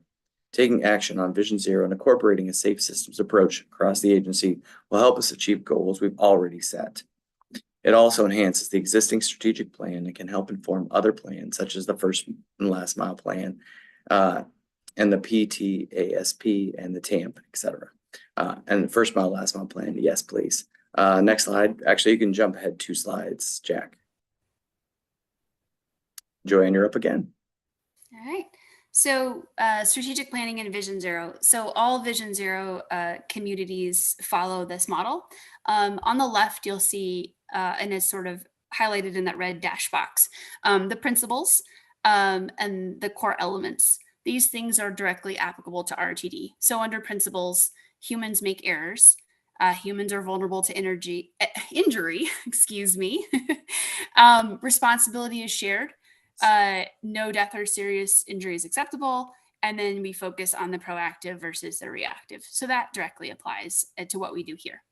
The core elements, which we'll touch on in a minute, require an economic analysis, priorities and planning, monitoring and evaluation, so those KPIs, comprehensive governance and management, which again is related to those KPIs. Someone has to be in charge, setting those targets and looking at your data. The core elements that a local jurisdiction would use, and when I say local jurisdiction, I'm talking about a jurisdiction that's responsible for their streets and roads, are the same core elements and the same core principles that we would use here at RTD. On the action areas, there are some areas that look the same, but for a transit agency, a lot of it is going to look different. You know, how do we actually put that into action? And one of the things our group did when we started was to sit down, because we were all very familiar with Vision Zero and our community's respective Vision Zero plans, was to say, you know, well, number one, why isn't transit, like transit agencies, why aren't transit agencies part of Vision Zero? Because we think they should be. You know, transit agencies operate, whether it be a right-of-way or bus stop placement, or our buses on the roads, you know, they operate in and around transportation infrastructure. And then we asked ourselves, well, if we were to, you know, theoretically move forward with Vision Zero and the agency created a plan, would there be actionable items? And that was the bulk of our exercise that we did over 10 weeks. And it turns out the answer was yes. So we'll get to that towards the end. But I do want to just stop real quickly and ask if anybody has just a clarifying question over what we've covered, you know, on the content or the concepts themselves before we move along. I don't see any hands, so I think we can go ahead and proceed to the next slide. Yeah, so to make this successful, what really is needed is, you know, you can sort of look at the sheet, but we need to have leadership commitment. We need to have equity focused planning. We need to have proactive risk analysis. We need to have responsive planning based on high crash areas, and we need program evaluation. And each of these elements is described here and on the next two slides as well. But I mean, this really comes down to we need buy-in at all levels of RTD, you know, from the board to the staff to management. And we need to make sure that when we're going out, we're doing this work, we're doing it authentic, we're doing it equity-based, we're really being mindful of, you know, the communities that we're working with. Jack, you can jump to the next slide. And all I can say is I just absolutely love Complete Streets. I love the idea of being able to create a street that is safe for all people to be able to walk, to bike, to roll, and to drive a car. So yeah, I just love the idea. So yeah, next slide.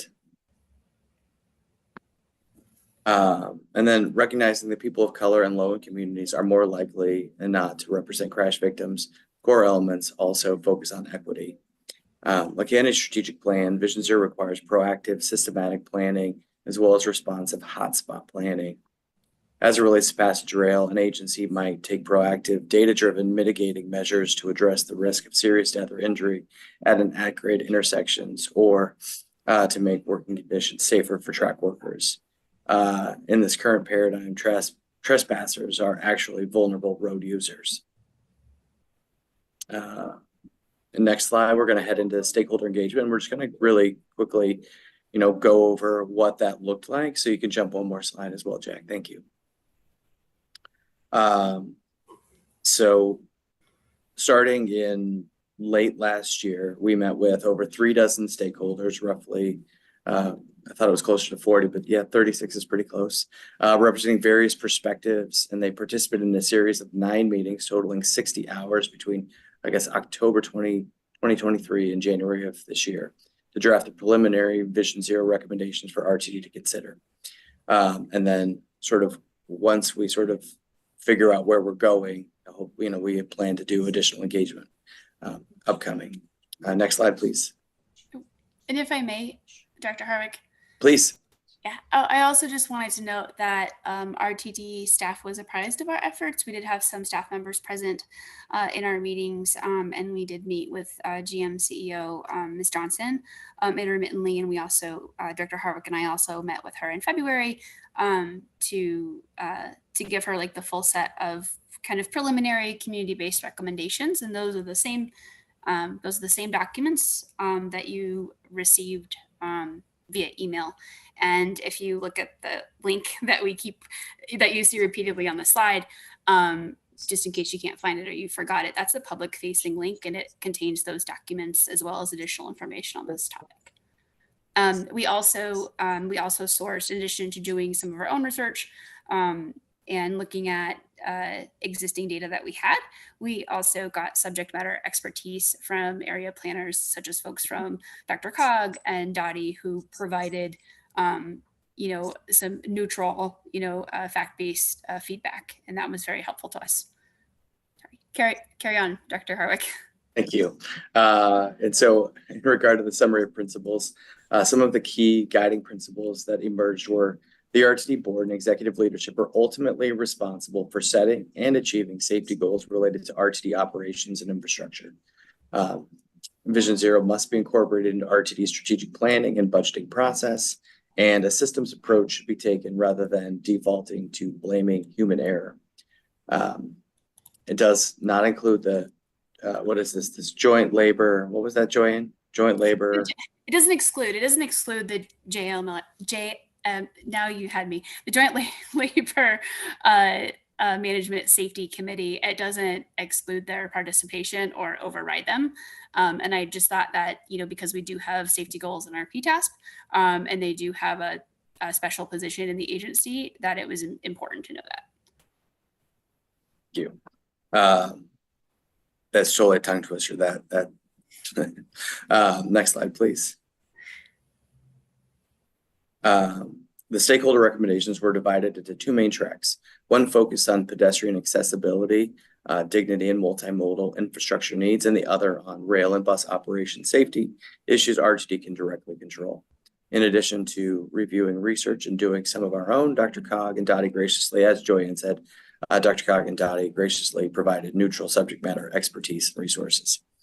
And as Joanne said, and thank you, Stuart Summers and his team for jumping in and helping us out. Next slide.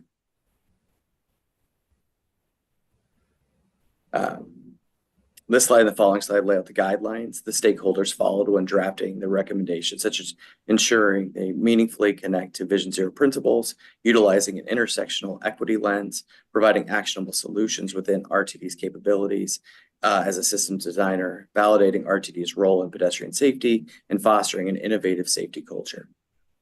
Next slide. Yep. And a core component. And then a core component of our drafting guidelines was asking the question, can RTD do anything about this? Is this actionable? And it has to be equitable. And if we do it right, this unlocks federal dollars for us to move forward in a really substantial manner, as was referenced earlier, but that's not the only grant that we could tap into. And now, next slide, please.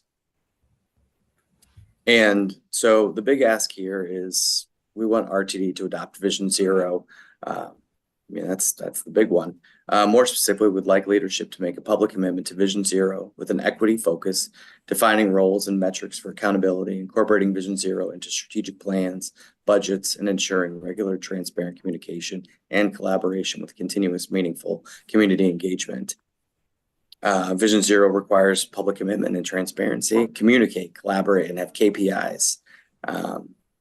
And as an FYI, agencies recognized by the Vision Zero Network as a Vision Zero community include Boulder, Denver, and DRCOG, which Joanne informed me was the only MPO in the country that has that designation. And by jumping into this, we can ensure that we can meet the benchmark within a year timeframe, which would be just outstanding. Next slide, please. And then sort of moving forward beyond this, these are not immediate board actions, but just something to kind of keep in mind. Internal safety culture should be part of a strategic plan that is discussed more thoroughly with staff, including frontline staff and our partners at ATU. This doesn't take the place of the JLMSC, and a safe systems approach should inform existing safety plans and help us meet those goals. Next slide. And again, like there's a lot of recommendations that came out of this group. I mean, you put nearly 40 people together, they're going to come up with, nearly 40 plus ideas. So the report submitted to RTD board that was submitted to you all contains 40 specific recommended actions across different areas that RTD could take to advance its adoption of the Vision Zero approach. This report can provide a real head start through community engagement, and it's necessary to really give us, again, that place to start, but the building blocks to work from as we move forward. So I think that's misspell. Sorry. It's all right. I think we can jump here to questions for time. But again, like if anybody wants to dig into these various things, there's a lot of other information, a few more slides that could add to that, but I think we've really covered the bulk of it and laid out what we're looking for. So if I may, Director Harwick. So yeah, please. We're also trying to apologize, my dog, if you can hear in the background. So we're trying to work within the 15-minute time frame that was set for us to give a presentation. I'm not sure where we are at time. Maybe Mr. Kroll, you can advise us. We sped through a little bit quickly, but all of the information, I think, that would be needed to answer any questions, we certainly have it on hand. So if folks have any questions or concerns, we'd really like to hear them now so that we can address it now if possible. Or if not, if you would just like to hear more about some examples that the group came up with, we're happy to highlight just a few of them. And again, just because we pulled some recommendations out of a packet doesn't mean that, one is more important than the other. They were just items that seem to come up a lot. And so we put them in the slides. So if we could do like a temperature check of the body, and Mr. Chair, I'm sorry if I'm like overstepping, but I can't see who might be raising their hand or awake on their screen. Well, a couple of thoughts. We are past our about 20 minutes on your presentation, but there's a tremendous amount of work here, and I don't want to cut things too short here. From what I understand, this is kind of a launch of the idea. We would probably need to come back for a formal discussion, either under discussion items, and then hopefully, to your point, that there's some action that would be taken in the next however much time it takes, so on and so forth. And at the risk of just delaying the adjournment of the meeting, I think it would be important before I call on Director Lewis or Director Bouquet, if you can quickly, just as you mentioned, Director Rucha, give us just 2 or 3 or 4 of the examples that the group came up with, just for us to mull over, and do that quickly, and then we'll get to some questions from the committee members, if you would, please. Thank you. Thank you, sir. My dog is barking because the Amazon driver is at my door. Oh, yes. So I'm gonna pass the buck to Director Harwick. Okay. So we don't get interrupted. Go ahead, Director Harwick. Yeah. So really quickly off of rail safety, address the conflicts at intersections between light rail trains and turning vehicles. This is going to tie into us, but it's also going to really we're going to need to work with Dottie on that one. At least. Well, really all transportation agencies, but they're the big one. And then implement safety countermeasures for pedestrian in the right of way. Like at Arvada, we have the mini gate arms, flashing lights, pavement markings, etc. Something as you all know, for me, I love technology. So being able to invest in smarter technology, something that's, you know, really interesting is LiDAR. It's like, can't remember what it stands for now, but it's like light radar, and they're able to, even in the dark, they're able to see where humans are. And so this could help on a variety of things on our trains and on our buses. And then AI, even like what we discussed with Chief Fitzgerald earlier tonight. So being able to look at this and how do we work this into our system. Next slide, Jack. And then, yeah, and also I know Stuart's working on a lot of these things, but like, you know, working on signage, information, again, making sure that we're ADA compliant and everything. And then creating, you know, SOPs that, you know, that really are more equitably accessible for all. And this isn't on the slide, but, you know, like something I would love to see us do is also to hire a Vision Zero manager. And while that can't necessarily be a fast thing, and but I think something like that would be able to sort of take all of these various ideas and be able to spearhead that into the future. So, Okay. Yeah. Now, I appreciate those examples, and at this point in time, I'm going to call on a couple of committee members that are in queue. Director Lewis, the floor is yours. Thank you, Mr. Chair. Yeah, I want to thank you guys for presenting this. I know I attended some of your meetings and they were pretty fruitful. There was one section in your presentation where it kind of listed those Vision Zero cities, especially those that got funded. And again, you know, to budget for a Vision Zero director might take a little while. So I'm hoping your group continues and maybe meets specifically with those Vision Zero groups to identify some low-hanging fruit and kind of get the ball rolling. You know, I totally support this, but I wouldn't wait to get a director to do anything. I would definitely follow up with those Vision Zero leaders in Boulder and Westminster, and let's see if we can get some low-hanging fruit accomplished. Thank you. Thank you. Good comments, Director Lewis. Committee Vice Chair Bouquet.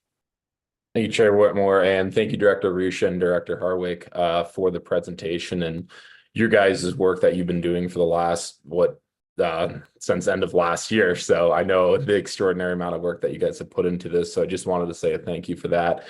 And then going to the point of what do we deem for in your guys' vision, what do we deem as your timeline, and what are potentially, like Director Lewis said, those low-hanging fruits? What do we kind of look at as ultimately success? You know, is it ultimately implementing, you know, the Vision Zero throughout the district, or are there specific spots where we can actually look into it and say, hey, here's the, not baby steps, but here's the steps that are going forward to it? So just from your guys' perspective, or any others who are involved, I would love to hear, what does success look like for you with Vision Zero and RTD? I'm happy to take that question. And if possible, if staff or Director Harwick could pull up slide, I think it's 20 again. But to your question, you know, what are those benchmarks, or what do we see success? I mean, the first is that RTD would have to commit to Vision Zero. That is like step one, and set a goal. And it has to be a public commitment. You know, the board would pass a resolution. We would be unified with our GM CEO. And then step two is the creation of that plan. For us, we feel like a benchmark on the commitment front and the planning would be to at some point either hire a director or designate someone to coordinate. And if that means in the very beginning, you know, in the creation of our plan, we end up leaning on consultants for community engagement and to just help us draft a holistic plan, that is okay. But we did identify that as a benchmark. And that is also like a necessary component of being a Vision Zero community. You have to say it out loud, and you have to make that commitment. It has to be very public. It also requires agency collaboration. So that means we would actively be partnering with like DRCOG, local municipalities, CDOT, et cetera, to ensure that we are an active player in their Vision Zero plans, right? But we're also, because a lot of this will involve joint jurisdiction, we're also working collaboratively, ensuring that those agencies are partners with us. Sometimes it is a matter of like jurisdiction, who owns what, and often there is a funding question, but we just listed two. There are multiple opportunities and funding opportunities but it does require that interagency or joint jurisdictional cooperation to be most successful. So that's another benchmark that we identified. But really, Vision Zero like starts with that public commitment and that plan. What we did as a group does not replace community engagement that we would have to do as an agency. You can kind of say we gave RTD a running head start, because we did the exercise of what would Vision Zero look like at a transit agency. But RTD would have to scope its own plan. And that's really what we're asking, is for RTD, to pass the policy and to initiate that action to get that plan going, following the Vision Zero model. That we've sent you some stuff, and if you go back to the presentation, there are a few more details, but for time we did move forward. But it would have to follow that model, which is pretty time tested, universal, recognized, and also like this is Safe Systems approach is endorsed by US DOT, and so that's kind of what we see as wins. And then because this requires like ongoing communication, collaboration, and KPIs, I sort of took Director Tisdale's saying and modified it a little bit. That continuous engagement, just like we would any other strategic plan, and that monitoring would be other benchmarks of success. But those benchmarks, those more specific things, would come out of that engagement and planning process. And so I hope I answered that question. Our big ask is like, let's get this thing started, and then what those goals look like and how we are going to reach them. That's part of the planning, the Vision Zero planning process that the agency would do with the board and with community and with agency partners. May I dialogue? Go right ahead, sir. Perfect. Thank you. Commitment regarding a date when it comes down to RTD makes a public commitment to Vision Zero. Have any of you discussed what is your guys' goal? This has been your guys' project for how many months? Is it, hey, we're going to make this public commitment before 2024, or what? Okay.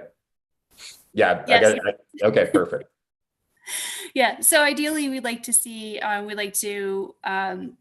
one thing we kind of skimmed over the next steps. So for us, the next steps are, we're going to take the report we gave to the board. We have a community survey that will be translated into Spanish as well. We will kind of work through our network and RNOs and local partners before we issue like a final report, just to make sure that we didn't miss anything. And I guess recognizing this is a pretty big step, coming from directors, we wanted to make sure that we demonstrated that we did the work.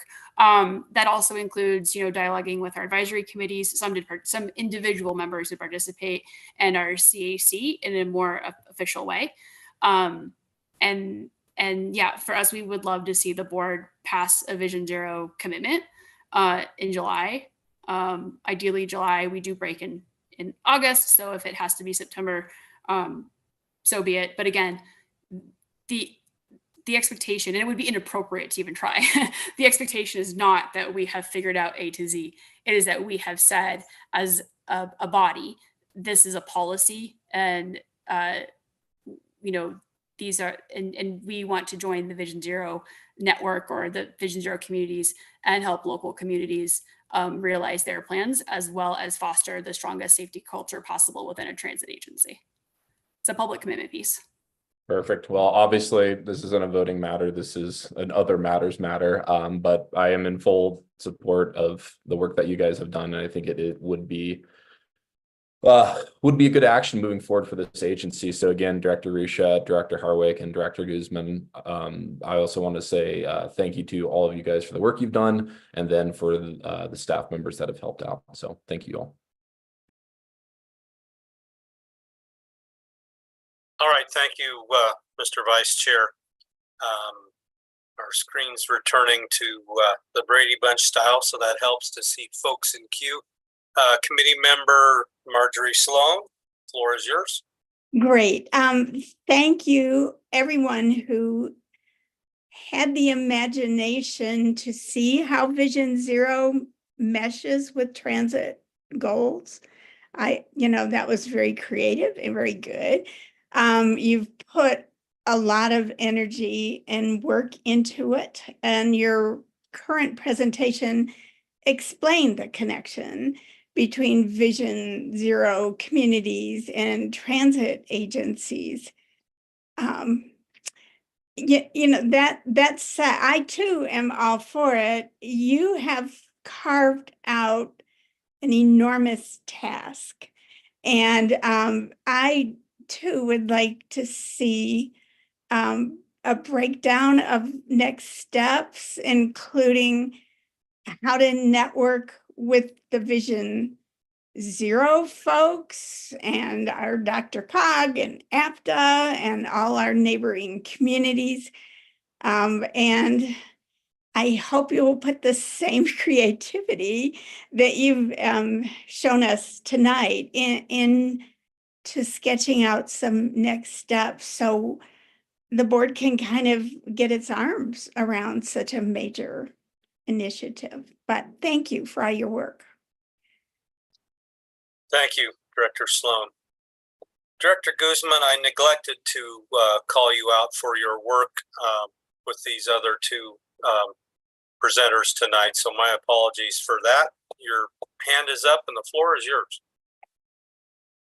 No apologies necessary. I wanted to speak to two things. One, I do believe as a member of this board and just sleeping on top of our strategic plan, that this does meet all of our strategic priorities in one way or another. That said, next steps do require a lot of thoughtful work, both on our side and from the agency side. And as our fearless leader, Madam GM CEO Johnson, is want to say, we need to manage expectations on how we will move forward, but that requires the collaboration between the governing body to set the policy and the agency to find the work. But if you look at our strategic priorities, this does nail every single one of them right through the middle and meets our mission to connect lives, saving lives, protecting lives, and serving lives in all manners of our mission and values as an agency. As a director who works with the RTC at DRCOG, the Regional Transportation Council, I want to make sure that I do refer you, if you have questions. They have a wonderful set of maps for the urban and suburban areas in the Regional Transportation District, where Vision Zero is key to everything that's going on in terms of accidents, both fatalities and non-fatality accidents. And many of the highlighted areas of those maps, the hot spots, really are where our most frequent bus lines run. And the reason I bring that up to all of you for your consideration is that by committing to this, we are committing to our neighborhoods and our sub-districts that we are willing partners to help reduce the number of fatalities on our streets and roads for both pedestrians and people accessing public transportation. Why is that important? Because the more than 51% of the urban fatalities typically are people who are from lower economic situations or in the minority community, one way or the other. There's a whole description of that on the DRCOG website. There's not time to go into it now, but I do believe that this is the best way to serve our community going forward, which is why I supported this work, and hopefully we can continue to the next best steps with everybody. But that said, if you think of questions or concerns, please reach out to one of the three of us. I know there's a lot of information in the emails that you were sent, and that Google Drive folder with the public facing documents does have quite a bit of the conversation that we had. So it is really wonderful if you have some time to rabbit hole down there and find out what's going on and what we've been working on. Without taking any more time, I just wanted to say thank you for your consideration of the matter, and we are open to feedback. Thanks. All right, I do appreciate that, and we are approaching 8 o'clock, so I think I'm going to wrap up this section. My compliments to our co-presenters and your great effort on a launch. We've got decisions to make and work to do, and let's move forward and see what we can get done this fall, if at all possible. So with that, thank you again for your presentation. Let's move to other matters. Any items of input from members of the committee that they would like to share? Director Lewis. Yes, I have a written statement that I want to read. I know this wasn't on the agenda tonight, but I do have to say something about the South Line. Customers of RTD have been more than patient with us concerning our summer construction projects. They respond well to thoughtful retail repair projects and will adapt to those changes. However, when we keep changing the goalpost, that has to be hyper frustrating.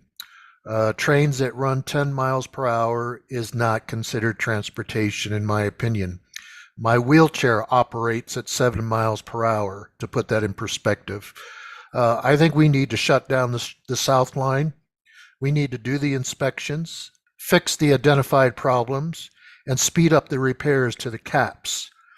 And meanwhile, we should provide transportation from the Broadway station using buses, utilizing I-25 and other routes that are parallel to the South Line to get people to their preferred stop. I'm just pretty baffled right now at staff's lack of creativity, lack of contingency plan, and lack of respect for riders. And I just find this unacceptable. Thank you.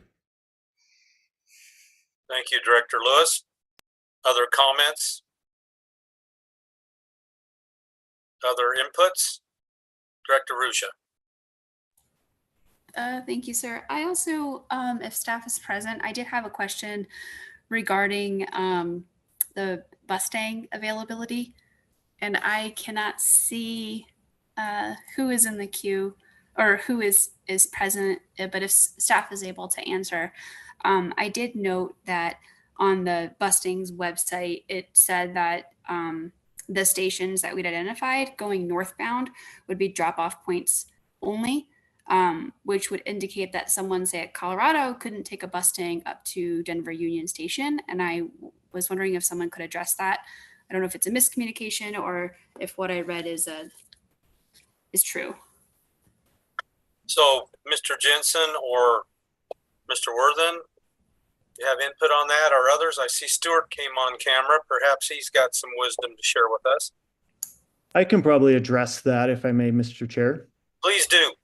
Yeah, so Bustang's still working on updating their webpage as of yesterday evening. I know they were still working on that. So I imagine that's just an update they haven't pushed through yet.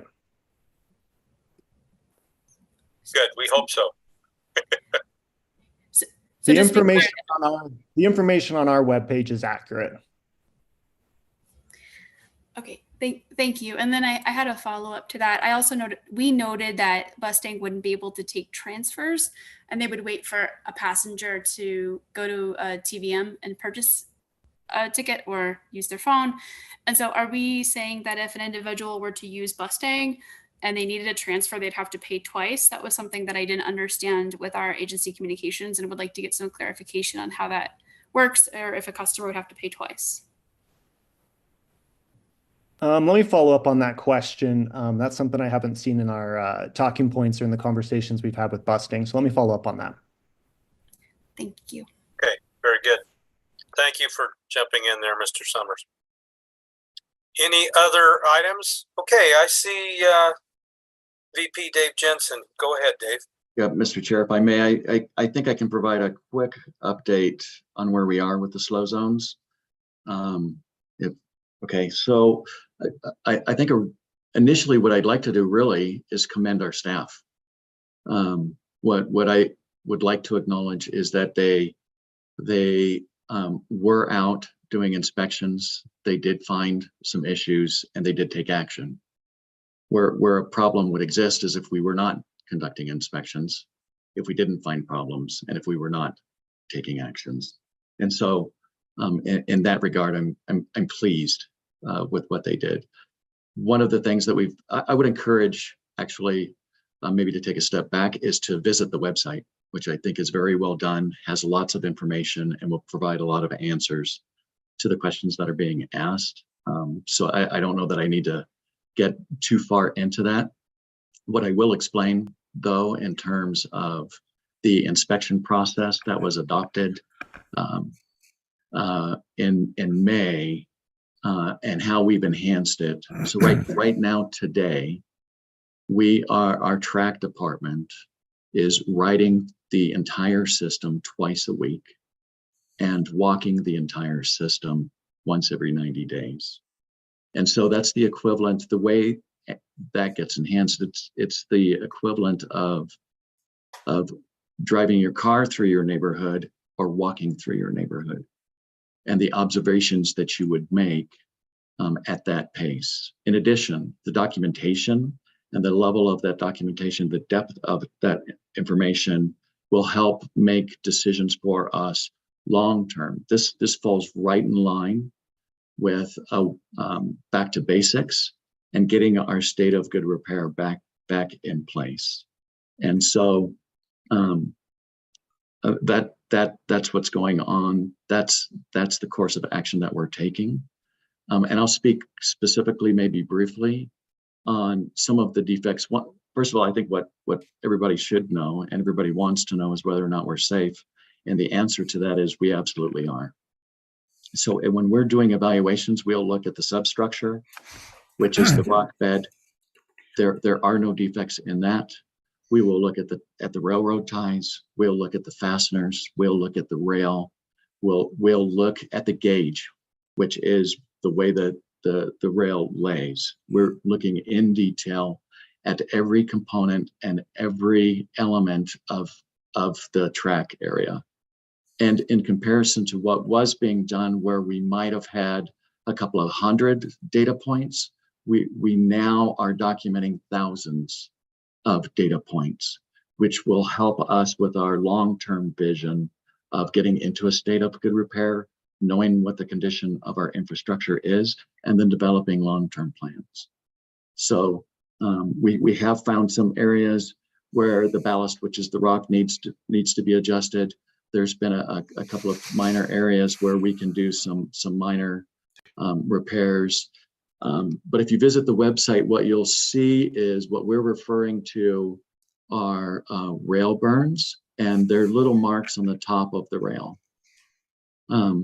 We've committed to following the APTA guidelines, and the APTA guidelines addresses those wheel burns and requires a 10-mile-an-hour restriction when they reach a certain size. And what's happened and what we're doing is we're monitoring that and we're watching it, trying to mitigate it to the extent that we can. But when they reach a certain point, we're compelled to slow the trains down. The thought process behind that is that right now everything is structurally fine, but absent any kind of intervention, those spots in the rail will turn into cracks, and those cracks will turn into breaks.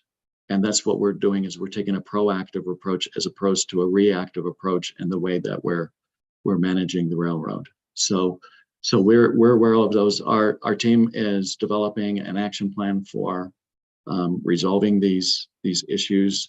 We believe at this point we can resolve all of this in-house. It will take some time, and we're attacking it from what's the most efficient way and use of our time to be able to resolve some of these. I would also add of interest, as far in a general sense, the impact to the system in terms of operations is right now the trains, if you remove the coping panel project and the downtown project, but they're sustaining about a 15 to 20 minute delay.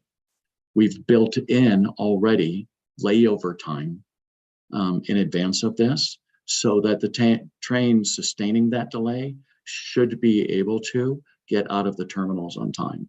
So we're as reliable as we can be under this circumstance. And so what we're doing is we're identifying where these problems are. We're taking appropriate action. We're following the guidelines that we committed to doing, and we're doing the best we can for our customers. And again, I know that there's hands up and I want to answer questions if I can, but again, there's a lot of information on the website that I think would be helpful. And I'm happy to answer questions. Thank you. Thank you, Mr. Jensen. I appreciate the summary. I see two hands up. First, Director Lewis, and then Director Ruscia. Director Lewis, go ahead. Thank you. May I dialogue with Mr. Jensen? Briefly, yes. Okay, briefly. Well, first of all, there's nothing in my statement that questioned the safety issue. My problem is that we are not reacting to the needs of the riders. In your website, there is no end date. This could go on for a very long time, considering what these conditions that you're going to find. So I am still baffled the fact that we haven't even considered adding buses to get people to the destinations. It's just simple math. If you're going 10 miles an hour and you've got 20 miles, you're talking 2 hours. So I'm just baffled right now that we're not thinking outside a bigger scope here. If you were to give me a certain date that you could get this fixed by, which I know you cannot, I would understand. But now that we have this open date that we'll get back to normal when we get all these things fixed, I'm very frustrated with that. And I'll just leave it at that. I know this wasn't on the agenda for tonight, but I am very frustrated with it. And I'm getting a lot of calls considering this issue. Mr. Jensen, do you have any response? I think my response is thank you very much for your comments. We appreciate very much your concern for our customers. We share that concern, and it is our desire to rectify the situation as fast as we can. And what I won't do is make promises that we can't keep, to your point. But I will also say that the delays that we're incurring are still allowing the trains to be able to depart the terminals on time. So we know that we're sustaining delays. It's a 15-minute delay. And what we're not doing is we're not waiting until there is a failure and then having to shut down altogether. We are still able to provide train service. So I'm happy to engage further about service and what future service we can provide more than what we are already doing. But there's not much more that I can say about that. Okay, I do appreciate that, and we'll move to next comments or other matters to Director Ruscia. If Director Sloan had a comment on this particular matter, I would let her go first because I actually need to plug in my computer. If it's on this matter, is that okay if we switch? That's fine. Director Sloan, go ahead. And this will be brief. I know part of the frustration on behalf of customers is not knowing when a train will come. Are the overhead signs accurately reflecting when the train is going to arrive at the station? Mr. Chair, if I may. Please. Last I heard, yes. And Next Right is also a good avenue for our customers to be able to tell that. And Next Right is accurate as well. Last update I had, yes. Thank you. All right. Is that all, Director Sloan? Okay. Back to Director Ruscia. Thank you. Thank you, sir. I'm plugged in and back. So I wanted to just encourage a couple things here. Encourage staff in the board also to take a look at MBTA in Boston. So when they had speed restrictions that were related to maintenance and deferred maintenance and caused massive disruptions, across their system, they put up a website. They have a dashboard They're very clear about what caps they're following and such, and they've been doing reports. And so, while transit riders in the Boston area aren't thrilled, there's really no question about what's happening. In fact, if I were to click on the orange line right now, I could actually see which areas on the orange line are subject to speed restrictions and which ones are not. I'm just like right now, I have a pretty good sense of where the, if I were to hop on a line, I would know where, where the E-line is going to slow down. But that's not something I think that is readily obvious to customers. And so I think it's very important for us to demonstrate to the community exactly where these disruptions may be. And so if we could even, it's hinted, but if we could put that on our website, I think that would be very beneficial. I would so much rather give the bad news to the customers and allow them to make a consumer decision whether or not they're going to get on the train at a certain station, or they're going to take busing or utilize some other mode of transportation, versus folks, getting on a train or arriving at a station and then suffering an unpleasant surprise. So again, I just want to, there are other agencies who have gone through something similar. In fact, I'd say much more dramatic. And so I would encourage staff to, to take a look at that and see how we can enhance our own communications. To that end, right now the solution is to partner with Bustang, and I'm very grateful for that partnership. But it's not the same as a bus bridge. And it is, I don't think it's comparable to regular service. So if we decided we weren't going to do a bus bridge because of shortages, then I think that's something that, should be effectively communicated back to the board so that we understand. Like Director Lewis, I've also received calls and emails about this. And if I can't effectively answer that question, that's an issue. Now with the website last night and some of the emails we got today, I do have more information. I can be a point of customer service, but it does feel frustrating as a board member when you have something major happening on the system and you can't answer a simple, customer service question about what people should expect. And as far as NextRide, I don't know if it's accurate now. It was not accurate last week. It might have said a half an hour delay or a 15 minute, delay, but it was 30, 40 minutes or completely missed. And I understand that some of that is input manually. And so that could be an issue. But again, we really do owe it to the community to do everything we can to almost over communicate, but make sure that access to information is not hidden or buried or requires too many clicks. So I didn't mean to lecture, and I don't want to disparage staff, but this is something that collectively we're all responsible for, and that includes the board. I'll just leave it at that. But I do actually have a question for Mr. Jensen, a quick one if we can. And I apologize in advance because this wasn't scheduled. And so I don't want it to look like we're beating up on you, but you happen to be here and you're in charge of this area of operation. So we've talked about enhanced inspections. Can you explain what that means? It's kind of a term of art. Are we saying that we are doing inspections more frequently, and that is the enhanced part? Is there different technology? And then while I think this was hinted on our website into the press, I just want to confirm, will we be doing those types of inspections on the rest of our system? Again, because we want to reassure our customers that the light rail is safe. And communication, I think, is a key part of that. Mr. Jensen. Yes. So I think if I'm understanding and following the question, first and foremost, what we are doing is ensuring that we are safe. And that should bring comfort. We're being proactive rather than reactive, rather than waiting until there is failure and then going in and fixing it. We're finding anomalies and we're addressing them before they become real big problems and create concern.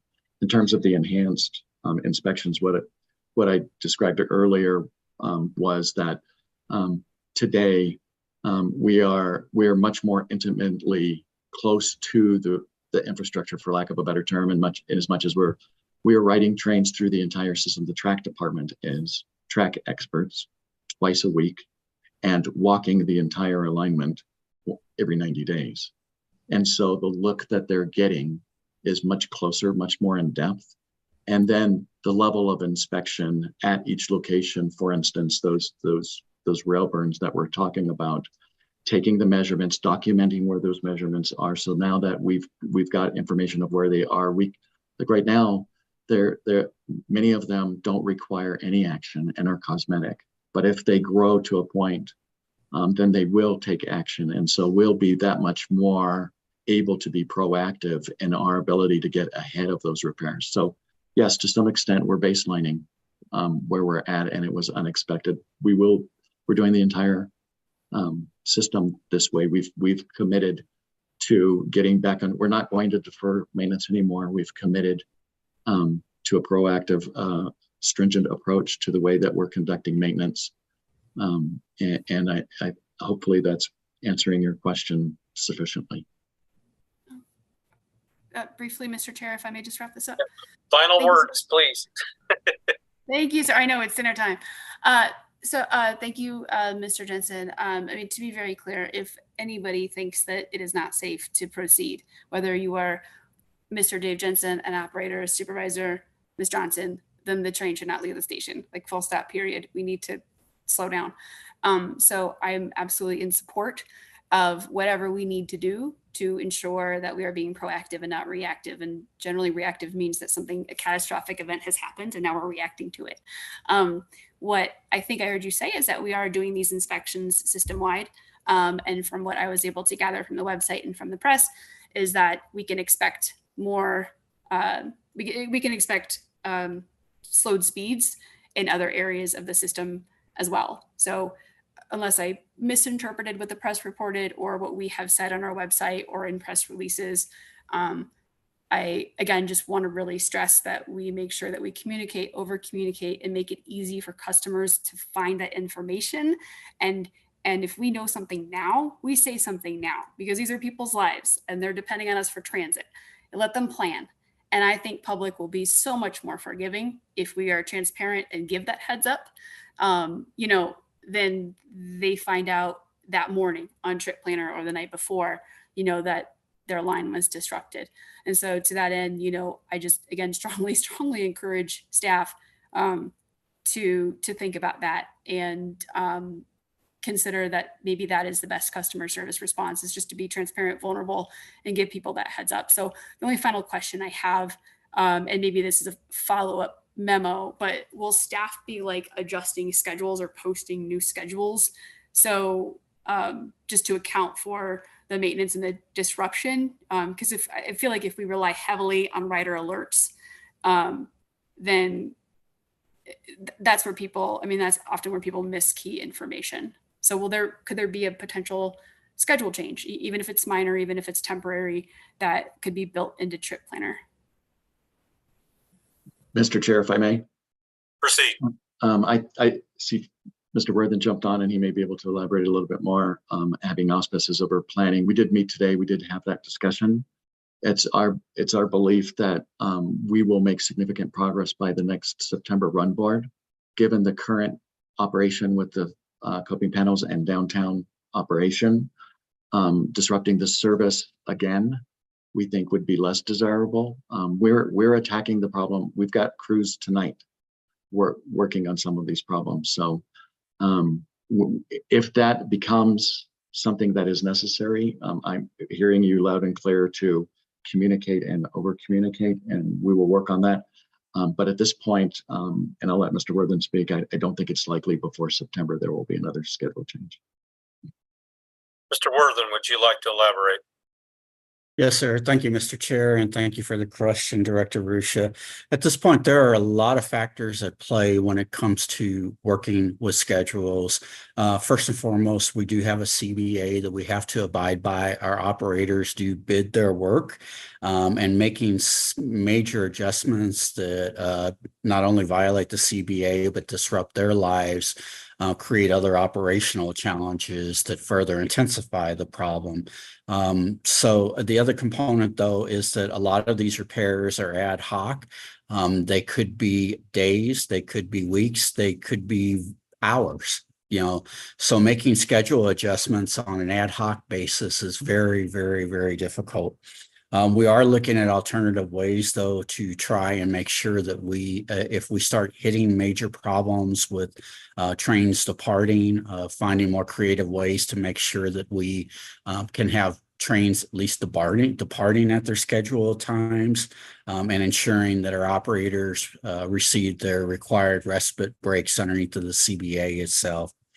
With regard to bus bridges, though, I do understand the frustration, but I will say very clearly that we do not have resources to provide bus bridges at the level and magnitude that you're talking about.